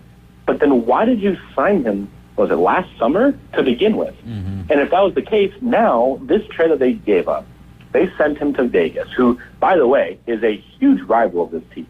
So it's like the Lightning trading a guy to the Florida Panthers or the Boston Bruins, the Toronto Maple Leafs, but not just doing that. He's got 6 years left on his deal, and they're retaining 17% of his salary, which means that for the next 6 years, the San Jose Sharks will be paying a player on a close rival team to play and win games for a close rival team. And not only that, what they got back from Vegas was a first-round pick and a former first-round draft pick from last year's draft, a guy who projects to be, at best, a second-line center, maybe a third-line center, and that's prospect, so you never know. And then a first-round pick that will likely be near the end of the draft in 2 years. Not even this year's, at 2025. So you have that in return. But not only did you give up, a good player in Tomas Hertl, not a, wow, superstar world beater, but a good player. And not only are you paying Vegas, 17% of the guy's salary for the next 6 years, you also tossed him 2 third-round picks. Like, San Jose, what are we doing here? I don't get that. And you only get, as a team, 3 slots that you can retain salary on. That's going to be one of those is going to be taken up for the next 6 years. Now, if I'm not mistaken, I can't remember, but I'm pretty sure Erik Karlsson had salary retained. I could be wrong. I got to go back and look, to be honest with you. I can't remember off the top of my head. If it wasn't much. It may have been like 10% or 20%, something like that. But he's on a long-term deal, too. But bottom line is, at least at the minimum, Tomas Hertl, 6 more years of salary retention. This is a San Jose Sharks team that's not contending for a while. They're not going to have cap space that's taken up in 3 years. They're going to have a lot of open cap space, and they can't even weaponize it because they're only going to have 2 retention slots open because they're paying, again, a rival team 17% of a player's contract to help them win the Stanley Cup. That, to me, is absurd, and the fan base there is rightfully not happy about it. Yeah, that's a great point and a great take and a very surprising trade. And you made it even more surprising with all of the details that you gave there. A guy that hits home close to us, Pat Maroon, now going to be a Bruin. What do you make of that trade, the Bruins bringing over Pat Maroon?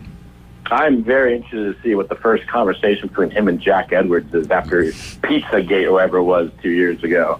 Or last year when Edwards was like, oh, he looks like, he's eaten enough pizzas in this league. He's, making fun of his weight and all that stuff on air.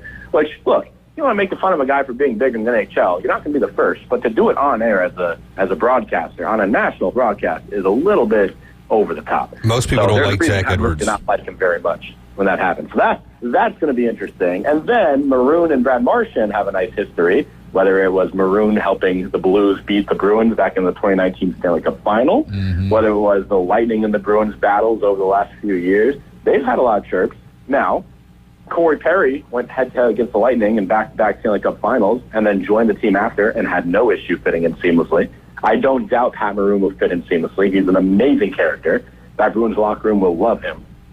But it's just funny to me because you can, like, that clicking sound you hear, if you guys, like, get real quiet and you listen, that clicking sound you hear is the noise from Boston of all the Bruins fans deleting their old tweets about Pat Maroon. That's pretty good. I like that. Let me ask you this, Andrew. Talking about Pat Maroon and talking about the Bruins, I had mentioned this to David earlier. I was looking at the standings and I was looking at the way, the playoffs might shake out. You got to have the possibility of having the Bruins face the Maple Leafs in the first round and one of those two teams getting bounced in the first round. One, how crazy, would that be? And two, not only, just the sheer firepower and big name recognition and power that'd be out with, like, no Pasternak, no Marchand, no, of course, Austin Matthews. So, like, if something like what that were to happen, how crazy would you think something like that were to go down? Oh, it'd be must-watch TV.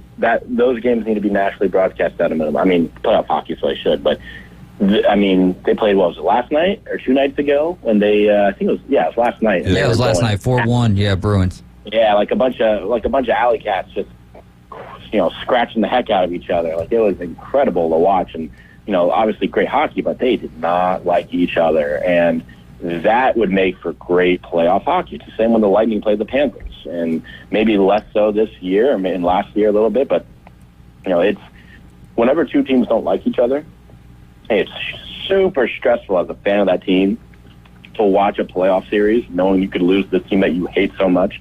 But if you're not a fan of either team, it's fun to watch. So I, as someone that cares not for either the Bruins or Maple Leafs, I hope that, the series actually ends early and Gary Bettman says, we actually have to call both teams losers and they have to send them both home.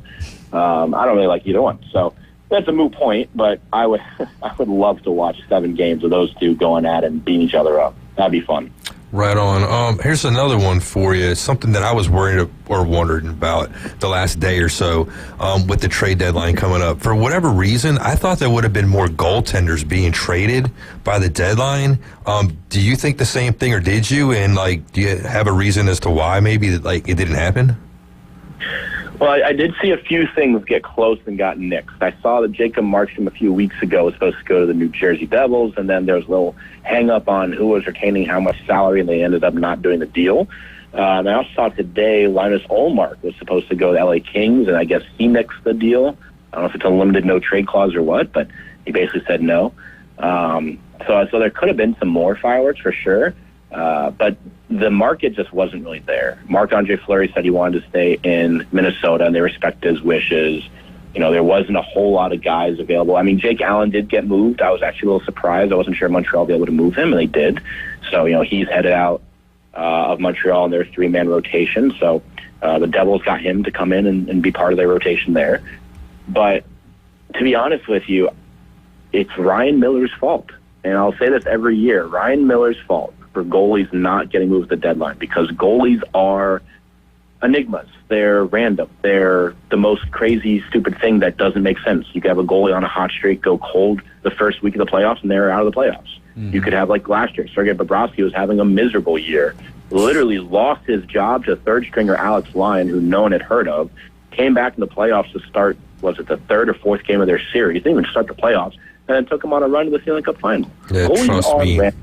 And I say Ryan Miller and Ryan Miller's fault because I remember this. The Buffalo Sabres traded longtime star Ryan Miller, goaltender, to the St. Louis Blues back in, give or take, 2012, somewhere around there. I said like 13, but I think, you're right about there. Right around there. One of those years there. And Miller was having a great year. He had been a great goalie for so long in Buffalo. The Blues needed a guy. He comes in, and he just didn't mesh. And whether it was a different defensive system, what he wasn't used to, he might maybe just being, moving somewhere. Goaltending is voodoo. It is voodoo. Andre Vasilevsky's under 900 save percentage this year, and yet the players poll all voted him, not all voted him, but the majority voted him the goalie you don't want to face the most, the best goalie in the league right now.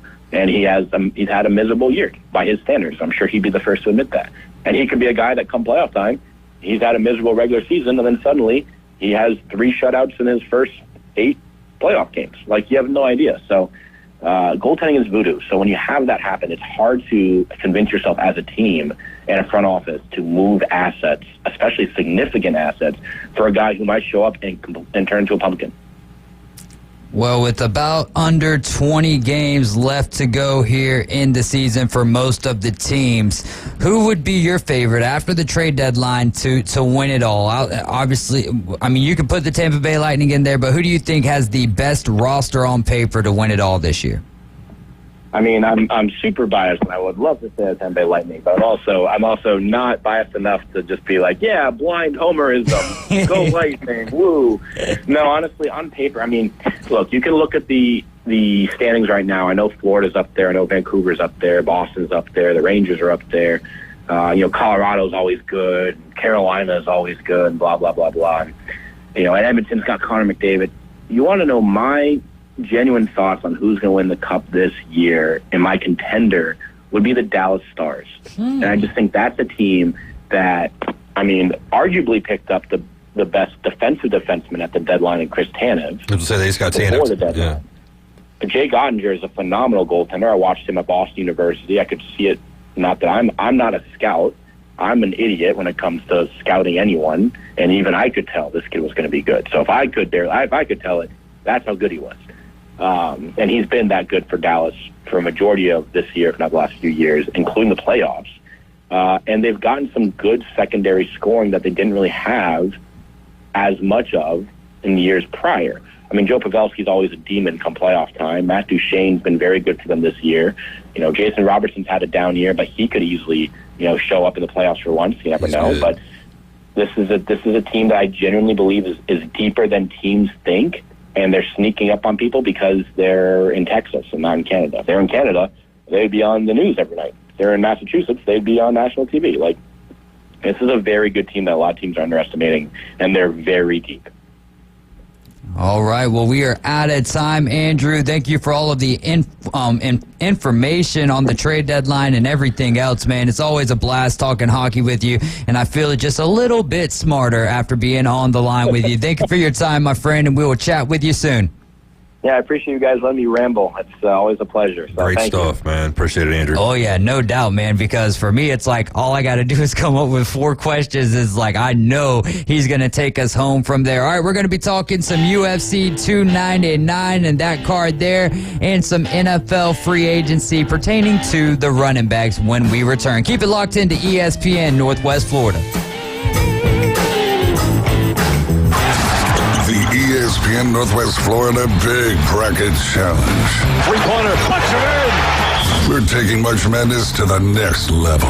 Join our bracket challenge at ESPNPC.com to compete with the ESPN Northwest Florida listeners and staff. The top 3 brackets win cash and prizes. Join the madness at ESPNPC.com. The ESPN Northwest Florida Big Bracket Challenge is sponsored by PCB Hobby, Pepsi, and Panama City Toyota. This is Joanna with ESPN Northwest Florida with your Friday's weather. Tonight there will be a moderate breeze out of the south, very light showers and a possibility of thunderstorms and 68. Light rain and a likelihood of thunderstorms tomorrow morning about the same at 72. In the afternoon and evening, possible thunderstorms and cloudy and a high of 73. Slightly colder at 66 Sunday and we'll have some sun. This forecast is brought to you by Ellis Agency Insurance. Thank you for keeping that dial on ESPN Northwest Florida. Rely on it. Are you tired of hearing 2 weeks when you call to get your boat worked on? Hey folks, it's Chris Kramer with Kramer Marine and Outdoor, and we'll get you in and back out on the water as quick as possible. We're a full-line Yamaha outboard dealer and Suzuki outboard dealer, and we have master-trained certified mechanics on site. So if it's just an annual service, electronics install, trolling motor install, or all the way up to a full repower, we can take care of you. So stop by and see us in the corner of Frankfurt and 23rd next to Bill Kramer GM, or call us at 850-851-0453. Hi, this is Matt Lewis with Reliable Hydraulic Solutions. We offer comprehensive diagnostics and repair service for all types of hydraulic units, such as hydraulic and pneumatic cylinders, hydraulic pumps, motors, and valves, as well as a broad range of hydraulic hoses and O-rings. Give us a call at Reliable Hydraulic Solutions at 850-326-3000 for any of your hydraulic needs. Visit their new location, Highway 77, south of Tractor Supply. Hometown Sports Talk from hometown hosts. People are loving it. We're live and local. Now back to the Afternoon Underdogs. Are you kidding me? 104.3 ESPN Northwest Florida. So back to our On This Day of 1968, 6-year-old Tommy Moore scoring the hole-in-one in golf. We've got a little bit more on that. You guys are riding along with the Afternoon Underdogs. This is ESPN Northwest Florida, 104.3 here in Panama City, 101.9 in Port St. Joe. Y'all feel free to call or text us at 850-215-6290. Text me right now on who's going to be your favorite fight on the card for UFC 299, and we'll be chatting with one of our listeners, Johnny Yankee Seed, here shortly, chatting about that card. But you've got Sugar Sean O'Malley taking on Marlon Vera Cheeto. So it's Sugar Sean versus Cheeto, and the lone loss for Sean O'Malley is to Cheeto. Sean is 17-1, and I forget the record there for Marlon Vera. 23-8-1. Thank you, sir, for having that ready. But we were talking earlier about Tommy Moore, and so you had a 12-year-old who hit a 120-yard hole-in-one on number 2 at the Westwood Park Golf Course in Norman, and this was in the Oklahoman newspaper, and they were wondering if that was the youngest person to ever hit a hole-in-one, but Golf Digest is the one who originally put out Tommy Moore, who was of Maryland, not the former Oklahoma State University golfer. He was 6 years old, 1 month and 7 days old. This happened March 8th, 1968 at the 145 yards for his hole-in-one. It was the 4th hole at Woodbriar Golf Course in West Virginia. He also made another hole-in-one on that hole before he turned 7. Now that's where I'm okay. What? Another hole-in-one on the same hole? How many golfers have done that? Aced the same hole twice in their life, and this guy didn't even have to wait a full year. He didn't have to wait a full year, Caveman Ray. Sounds kind of fishy to me, man. But I mean, Golf Digest reporting on it, like you would think that they would be able to, like, you don't want to put something in your magazine that you would think would be a fallacy. Yeah, this is in 1968. This ain't today. This isn't today. This is like, fact checking back then. No. Fact checking today is ridiculous. Have you ever looked and read some of the fact checks and been like, okay, you don't even know what you're talking about. But I mean, back then too, like, I think there was a lot of easier ways for people to I think create integrity stories. was stronger in 1968. I don't know. I think people looking for attention or looking for money or looking for ways to, get their name out there might do a lot of crazy things. I mean, I'm just saying it's kind of hard to believe. And then, like, going a little bit further, saying the kid got another one in, like, less than a year. It's like, come on, man. Like, really? Yeah. What do you guys think? Let us know. And also, I hate to be cynical like that. Well, man. that's really just normal. That's just normal like for I you. Said, come on, man. That's just a bit of a stretch to me. That's like Putin. You ever hear the stories of, like, Vladimir Putin going out there and he's, like, playing in, like, a Red Army hockey game and he scores, like, 9 goals against guys that would just wax the floor with them any day of the week. You be careful talking about that so we don't get blown up right here. Well, I'm just saying, or like, who was it? Kim Jong-un, like one of the dictators over there in North Korea. Same thing. He was golfing or something, and like he hit like a whole bunch of hole-in-ones, like like in one round of golf. Like, really, dude? Come on, man. Somebody just dropping the ball in a hole for you so you can feel great about yourself. He shot a 15 on a par 72 18-hole golf course. I'm just saying, a lot of times if it sounds like it's too good to be true.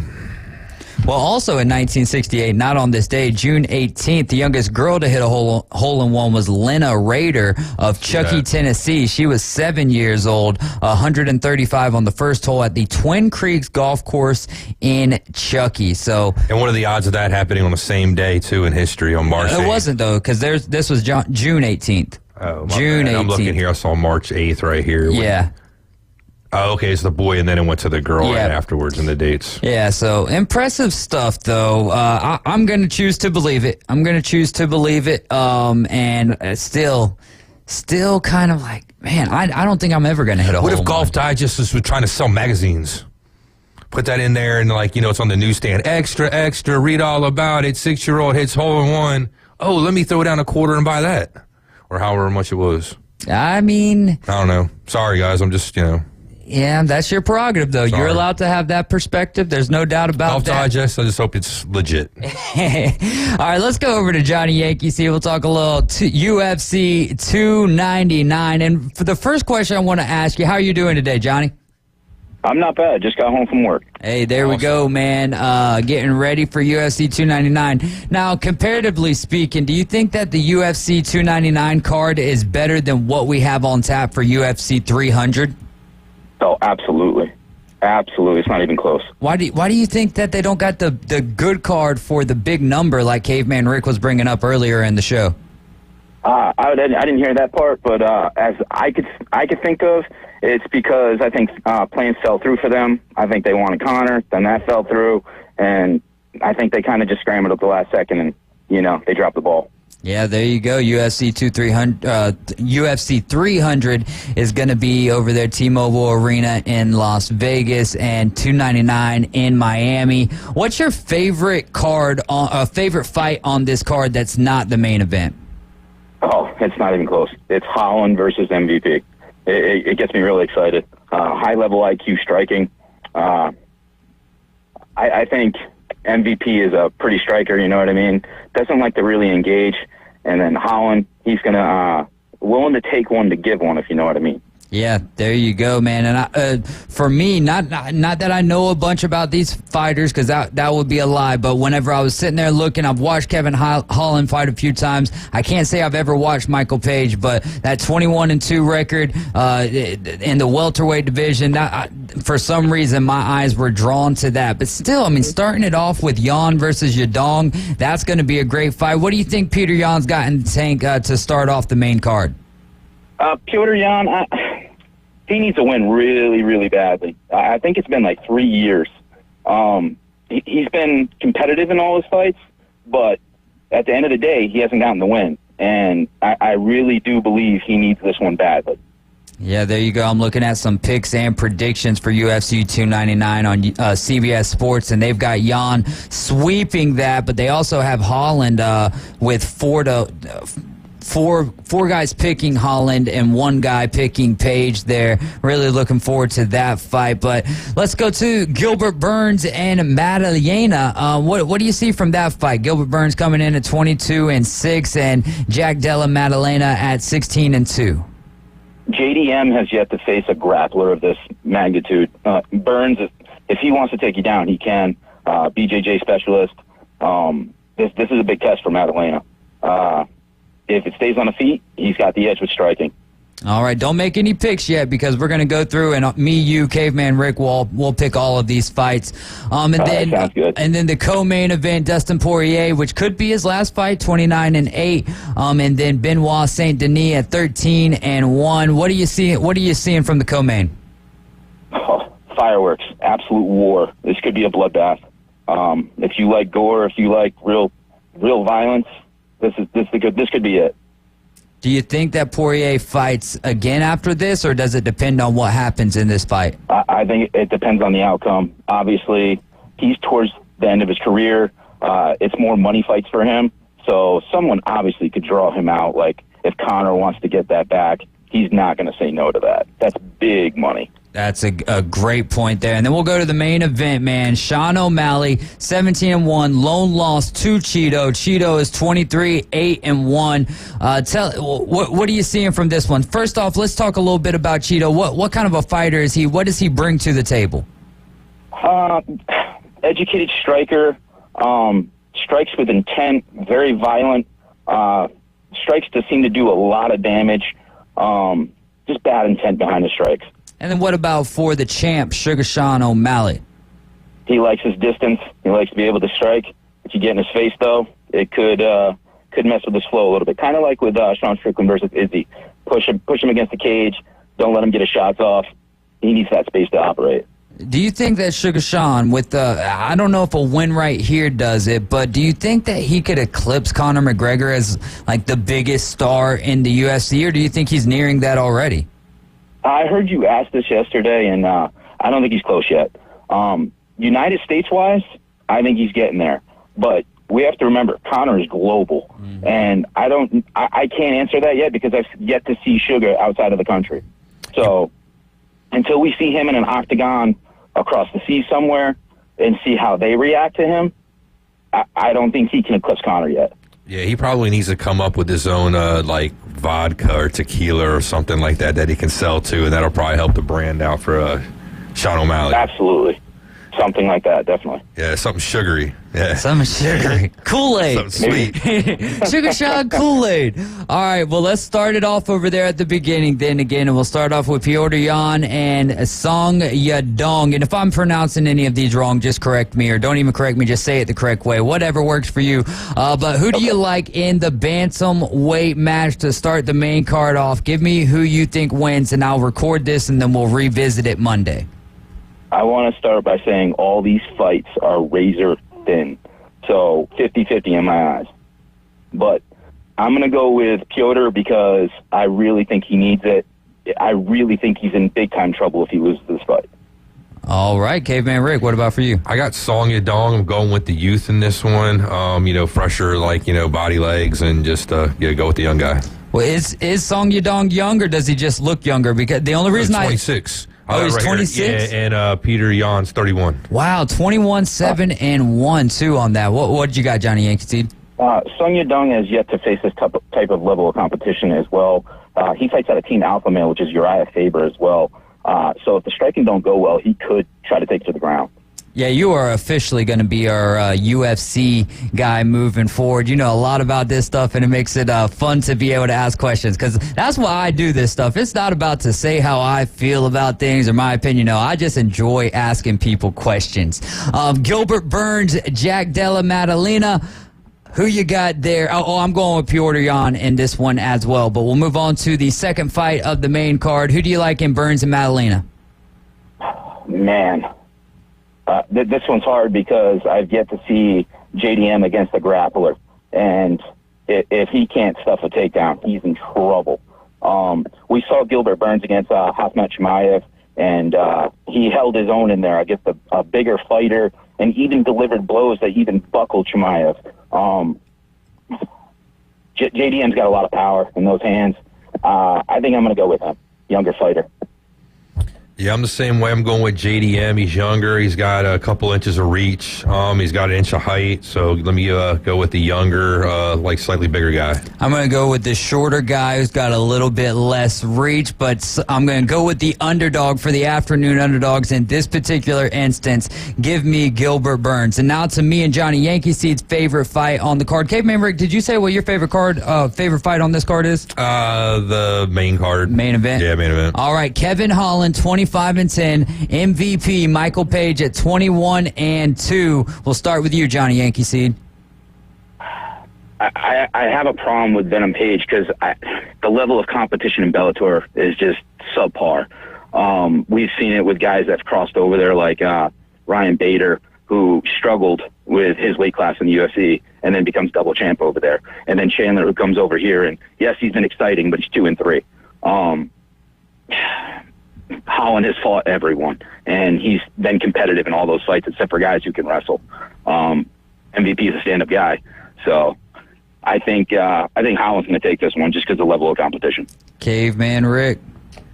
Yeah, this is kind of a tough one. I was thinking about going MVP on this one, but I think just basically what you basically just said, Johnny Yankee Seed is going to sway me, so I'm going with Kevin Holland. Oh, man, I don't know if we can sweep this out, or else it's obviously going to be MVP who gets the win. But we are going to sweep it out, and we'll see how it all plays out. I'm going to go with Holland as well in this particular fight, and then we'll move on to the co-main event. Dustin Poirier, 29-8, taking on Benoit Saint Denis at 13-1. We'll start with you, Johnny Yankee Seed.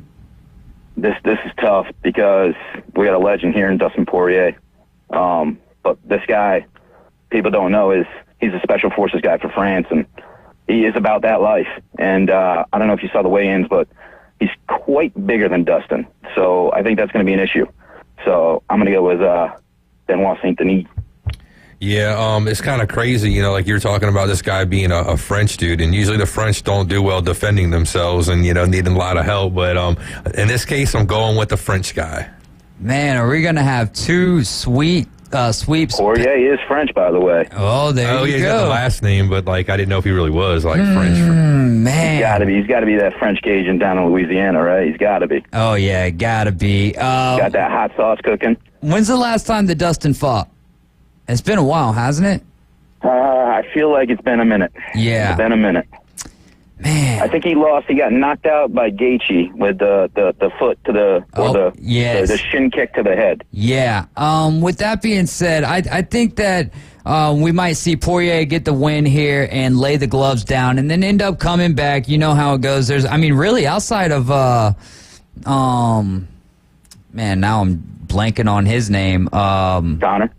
No, not Conor. Habib. Yep. Yeah, outside of him, I think every person I've ever seen lay the gloves down in the octagon, they've come back pretty shortly after. So, but I'm going to yeah, exactly. I'm going to take Poirier in this fight, and then we'll move on to. Hey, real quick, though, Poirier is from Lafayette, Louisiana. Yeah. Yeah, so. Yeah, I've been to Lafayette quite a few times, man. Ooh, got some good old Cajun food over there. Then we'll go to the main event, Johnny Yankee C. We've got Sugar Sean O'Malley, 17-1, taking on Marlon Chito Vera at 23-8-1. Who do you like and why?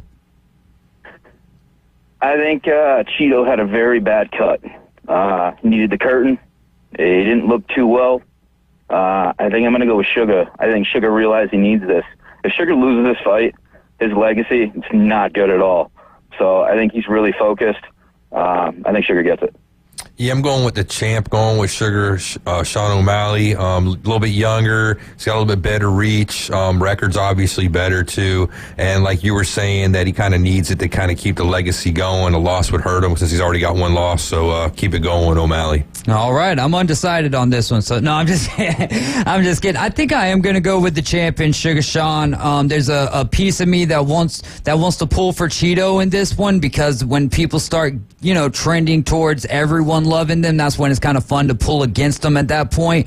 Absolutely. But I think, man, when he took on Aljamain the last time, and I saw the odds that they put out, and Sugar was an underdog in that one, I was like, man, how is he an underdog in this fight, especially for the knockout, and didn't end up putting any money on that. But I think Sugar comes away with the win, and we'll continue to see that legacy grow a little bit. Johnny Yankee C, we're out of time. Thank you so much for coming on and calling in and talking some UFC with us, bro.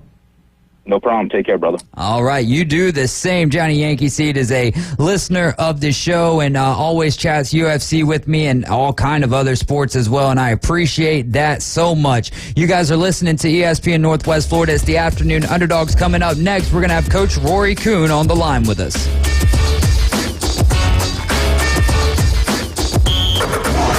Your home for college basketball. ESPN Northwest Florida. March Madness is nearly here, and the Auburn Tigers are punching their ticket. Three-pointer, clutch it in! This Saturday night, the number 13 Tigers host the Georgia Bulldogs inside the jungle. Coverage starts at 5. Tip-off at 5:30 on your home for college basketball, March Madness, and the Auburn Tigers. ESPN Northwest Florida. War Eagle. This is Joanna with ESPN Northwest Florida with your Friday's weather. Tonight there will be a moderate breeze out of the south, very light showers and a possibility of thunderstorms and 68. Light rain and a likelihood of thunderstorms tomorrow morning about the same at 72. In the afternoon and evening, possible thunderstorms and cloudy and a high of 73. Slightly colder at 66 Sunday and we'll have some sun. This forecast is brought to you by Ellis Agency Insurance. Thank you for keeping that dial on ESPN Northwest Florida. Rely on it. Hey folks, Chris Kramer with Bill Kramer GM. And the best place to listen to the Inside Drive with Ryan Mulvey is inside a brand new vehicle from Bill Kramer GM. And I I want you to know we've got 10 times the amount of inventory on the ground as we did this time last year, and darn near all of them are discounted. So shop us online at BillKramerGM.com or visit us at the corner of Frankfurt and 23rd. We'll make it easy and take great care of you. Los Rancheros has been doing it right for 20 years. Los Rancheros brings a top-shelf dining experience to you with the opening of their beautiful new building. Watch all college and pro games on Los Rancheros' 14 large-screen TVs with great drink specials daily from 2 to 5 and during all the games. Los Rancheros, the place for live sports and great food on 23rd Street between Jenks and Harrison. It moves fast. The High School Spotlight. Weekdays at 5:40. Let's do it. Sponsored by Barbaritos. ESPN Northwest Florida. Final segment of the day, final segment of the week. We've got the Orlando Magic coming up after the Afternoon Underdogs tip tonight at 6 p.m. for our fantasy baseballers out there. We've got 3 spots left if you want to hop into a fantasy baseball league with us. If you would like to play, text right now to 850-215-6290 and we'll get you in the league. You guys are riding with the Afternoon Underdogs. This is ESPN Northwest Florida, 104.3 in Panama City, 101.9 in Port St. Joe. And now we're going to be on the line with head coach of the Lady Commodores from Gulf Coast State College, Rory Kuhn. Coach Rory just won the the Panhandle Conference Co-Coach of the Year. Coach, how's it going? Doing pretty good right now. Pretty good. Thanks for having me on, guys. Yes, sir. Thank you for giving us some of your time. And how does it feel to be the Coach of the Year in the Panhandle Conference? It definitely feels great. You know, obviously, one thing about it, if you follow it, you know how hard it is to win in this conference. So the fact that we were able to do it this year, you know, share that honor. I told the ladies it's a credit to them. You know, I guess you should when you got the Player of the Year in the conference and Ozzy Mamadou and had the Freshman of the Year and Alicia Murray and, you know, 2 other kids on the all-conference team. You know, that helps make Coach of the Year awards come true, you know? Yeah, absolutely. And it seems like you guys could put out the starting lineup for the first team in the Panhandle, first team in the Panhandle Conference all team there. So congratulations to all of those ladies. We led the show off today with that. But yeah, a great season this year, 24-4, coming in with 80.1 points per game, 40.5 rebounds, 4.5 blocks, and 16.8 assists per game. You also talk a little bit about your ladies though, and the job that they did this year not just individually but as a team. But you did have the 4 players on the first team. Yeah, no, I mean, I think it's a true credit to them. I mean, honestly, like, I'm really impressed. You know, Ozzy Mamadou, you know, who we've talked about before. She won Player of the Year in the conference. She only played 5 games in the conference, you know. So just the fact that people respected her and what she did, and then all the other girls stepping up after she went out, you know, good enough to have 4 of them on the all-conference team, and, you know, you get a chance, you know, you win the conference, and, you know, it's really just it's a credit to them how hard they worked all year, and they were resilient in their toughness. So I'm really just proud of them, you know. After the loss of Izzy, is it even sweeter to win the Panhandle Conference, even if it was shared, and I've got the air quotes going on there with Northwest Florida State? Yeah, no, it was definitely a weird feeling. You know, I'm going to be 100% honest with you guys, as always, on the Afternoon Underdog, and it was definitely a weird feeling. But, you know, I mean, I guess anytime, you know, that does happen, you gotta just enjoy it, embrace it, and, you know, like I said, it's a credit to them that they were able to pull through and get it done even without it. Yeah, and I just, from my opinion, I don't know if you share it or not, but when you go 2-1 against a certain opponent, I don't know how you share a conference championship at that point. But, you know, neither here nor there because... What's that, Coach? I said, I'm with you. Yeah, I mean... If you won the head-to-head. Yeah, you won twice. They won one time, and then at one point in time, they were the number one team, and you absolutely I mean, if we want to really get down to the nitty-gritty, we can put together the point totals of each game and see how that all shakes out. But we have a tournament to handle all of those things as well. How do you guys match up with Santa Fe to open up the tournament? Yeah, I mean, that's a good matchup for us. Obviously, you know, they're the 8th seed, last team in. We played them, actually, in the regular season down there at their place. We beat them on their home court. Tough team, though, you know, capable of making shots. But, you know, when we were clicking, I think we wound up winning by about 20 in that game. But when we're clicking, you know, and we take care of business, we should be able to be in pretty good shape against them, I would think, you know. But, you know, hey, tournament time, anything's tough. You know how it goes. Anybody can get hot at the right time, or, you know, you just got to take one game at a time and, you know, put your best foot forward. There you go, Coach. And how important is depth? Is there a difference in depth during the regular season compared to when you get to this portion of the season or any other time that you're playing in a tournament setting? You know, I think the hardest part probably is, you know, usually if you're going throughout the season, when you hit the playoffs, usually the rotation gets cut down anyway. My hardest part is I got about 7 or 8 healthy bodies right now and just running practice, you know what I'm saying? So preparing for that. But, no, depth always a factor, but, you know, I like my 5 that I have on the court the majority of the time, and, you know, the ladies know our formula is the same of what we've done all year, you know? All right. Well, Coach, I'm going to ask you, Coach Kuhn, are you from the Northeast by any chance? Yeah, yes, sir, from New York. Okay, yeah. Well, the way you said the word tournament's kind of like me. God has that draw, and you can definitely tell. So when I heard that, I was like, dang, he must be up where I'm from. So, yeah, I'm from South Jersey. Yep. South Jersey, okay, yep. I was Long Island, Queens, New York. So. Right on, man. Great stomping grounds. Yes, sir. Well, Coach, we'll catch up with you next week, either before or after the tournament. Thanks so much for giving us some of your time. Congratulations on all of the accolades, but we know that the job is not yet finished for you guys.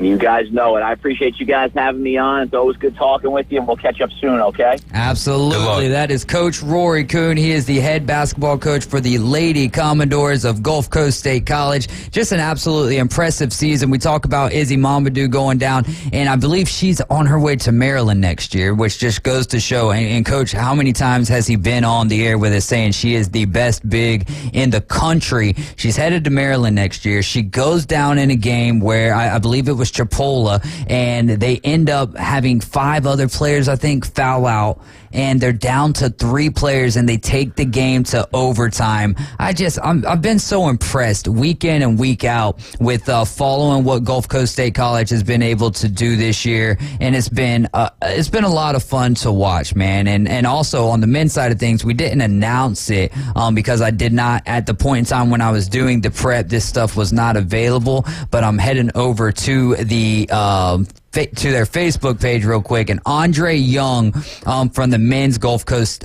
basketball team from the men's Commodores, he made all Panhandle Conference first team honors as well. He averaged 13.8 points per game, 3 assists, and 2.3 rebounds per game. He finished his freshman year with 387 points, 84 assists, 65 rebounds, shooting 43.6 from the floor and 82.2% from the line.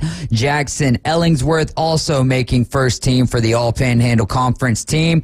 He averaged 17 points per game, 5.4 rebounds per game during the regular season, finishing his sophomore year with 161 points, 136 total rebounds, 50.2 shooting from the floor, and then 86.8% from the line. And then Turner Harris, he was all over the floor. He averaged 7.3 points, 2.5 rebounds per game, and finishing his freshman year with 15 steals, 161 points, 55 total rebounds, shooting 47.7% from the floor and 66.7% from the free throw line. He made all Panhandle Conference second team honors. So congratulations to all of the players. We got to recap the girls too, just for anyone who was not listening when we started the show out today. You got Ozzy Mamadou, Alicia Murray, Aaliyah Bartholomew, and Ariel Stevens all making all Panhandle Conference first team, and then Rayanne Diaz dos Santos making the all Panhandle Panhandle Conference second team honors. And that game against Santa Fe that we asked Coach about, that will be next week on Thursday, March 14th, 6 p.m. And it's right over there at Northwest Florida State, which is a beautiful venue. And that should be a great time. And if you're headed over towards Pensacola this weekend, what did we talk about earlier to start the show, Caveman Rick? We got the basketball tournament going over there. It's $5 for military and $23 for just your regular general admission ticket, which is for 2 games. Yeah. Right? So definitely go out there and, give some people some support. Yeah, that is great stuff, man, and it's a great time as well. Fantasy baseballers, don't forget, 850-215-6290. Only got 3 spots left. If you want to play some fantasy baseball with some of the Inside Drive and some of the Afternoon Underdogs as well, then make sure that you text right now, 850-215-6290. Just express your interest in playing fantasy baseball. And then you can't forget about the Big Bracket Challenge.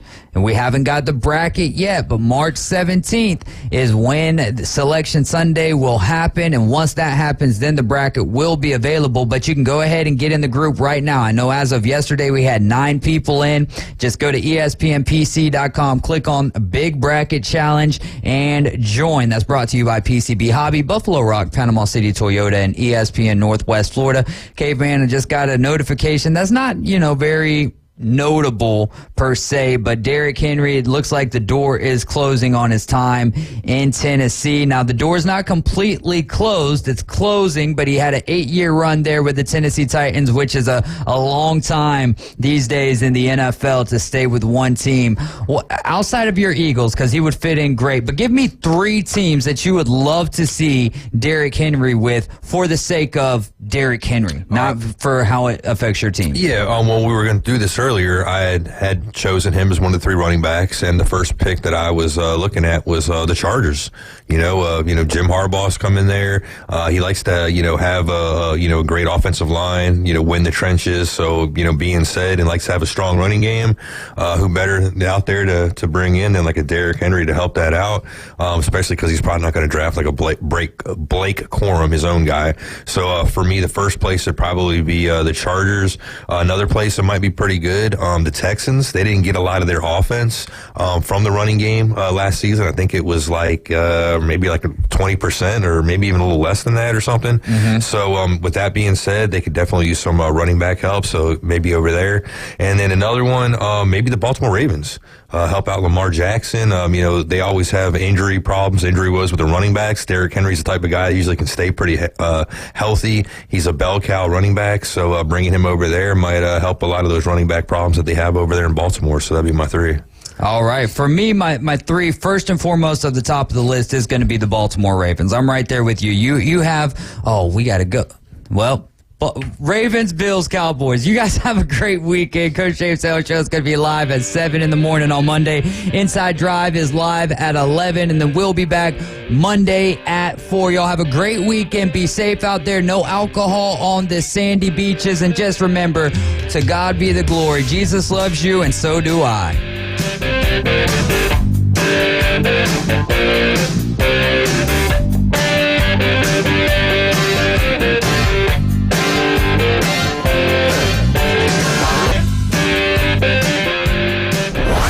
ESPN Northwest Florida has your chance to win a pair of tickets to the Geico 500. Starting Monday, March 25th, join Coach Hale mornings at 7:15 and 8:15 to enter. Race to Talladega. Then at 12:15 and 5:15, listen for your name called. If we announce your name, race to the phones. How long it takes you to call 850-215-6290 is your qualifying time. The fastest qualifying times win a pair of tickets to Talladega, right here from ESPN Northwest Florida. This is Joanna with ESPN Northwest Florida with your Friday's weather. Tonight there will be a moderate breeze out of the south, very light showers and